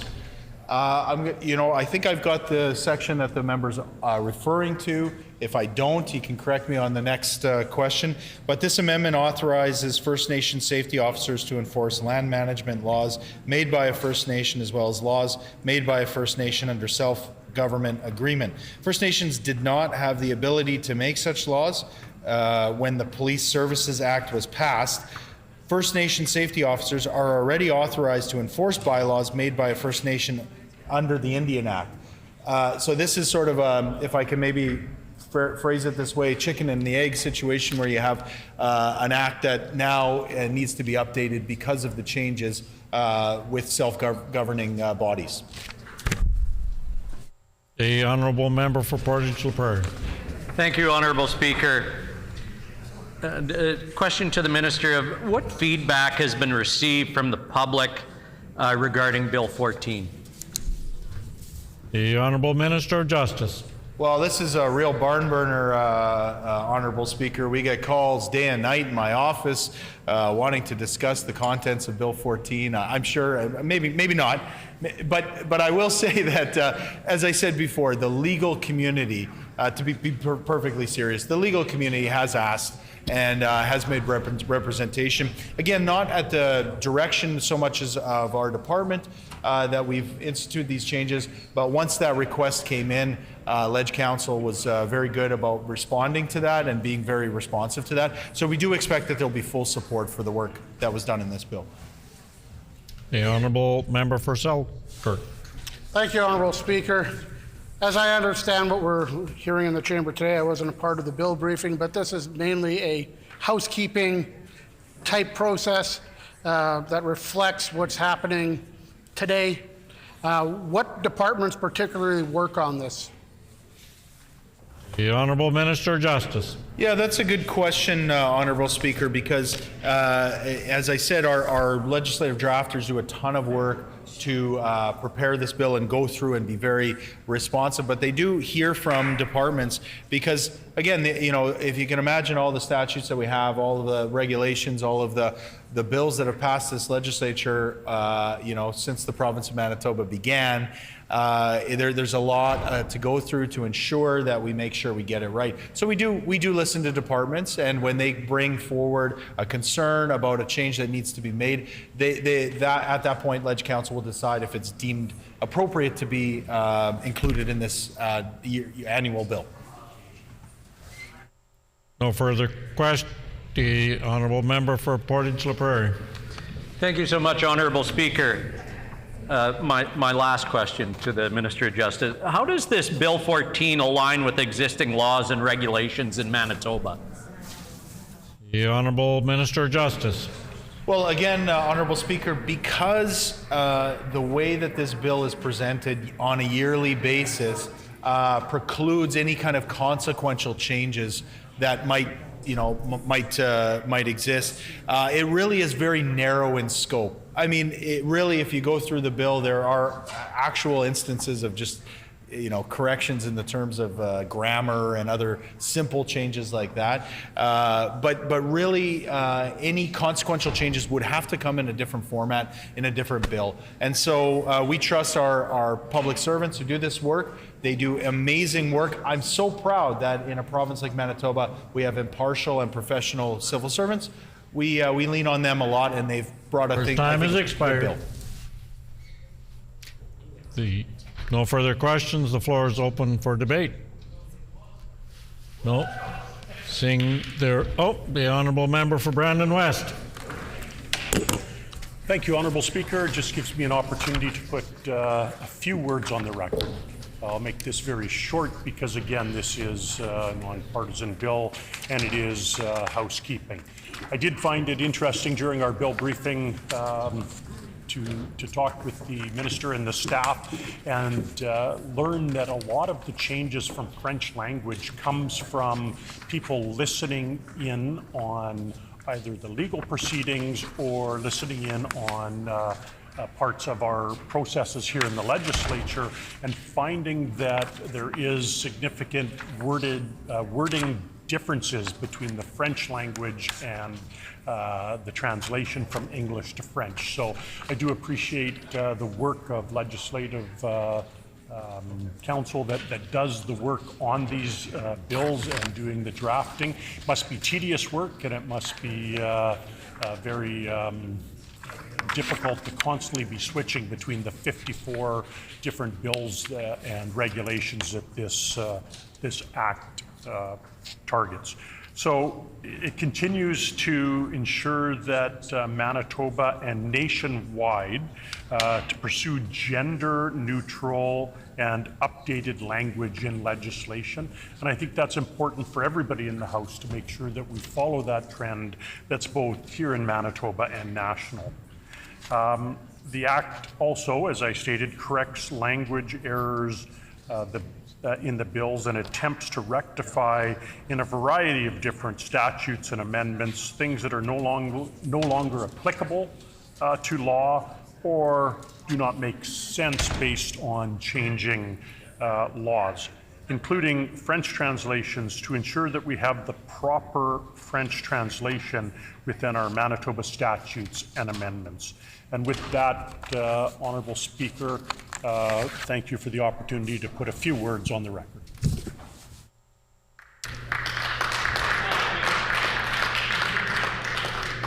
Is the House ready for the question? Question before the House is second reading of Bill number 14, the Minor Amendments and Corrections Act 2024. Is it the pleasure of the House to adopt the motion? Agreed and so ordered. I declare the motion carried.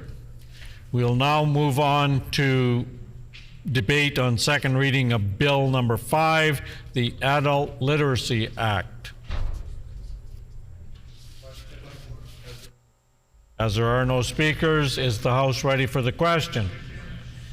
Question before the House is second reading of Bill number 5, the Adult Literacy Act. Is it the pleasure of the House to adopt the motion? Agreed and so ordered. I declare the motion carried. We will now move on to debate and second readings of Bill number 6, the Manitoba Assistance Amendment Act. There are no members wishing to debate. Is the House ready for the question? Question before the House is the second reading of Bill number 6, the Manitoba Assistance Amendment Act. Is it the pleasure of the House to adopt the motion? Agreed and so ordered. I declare the motion carried.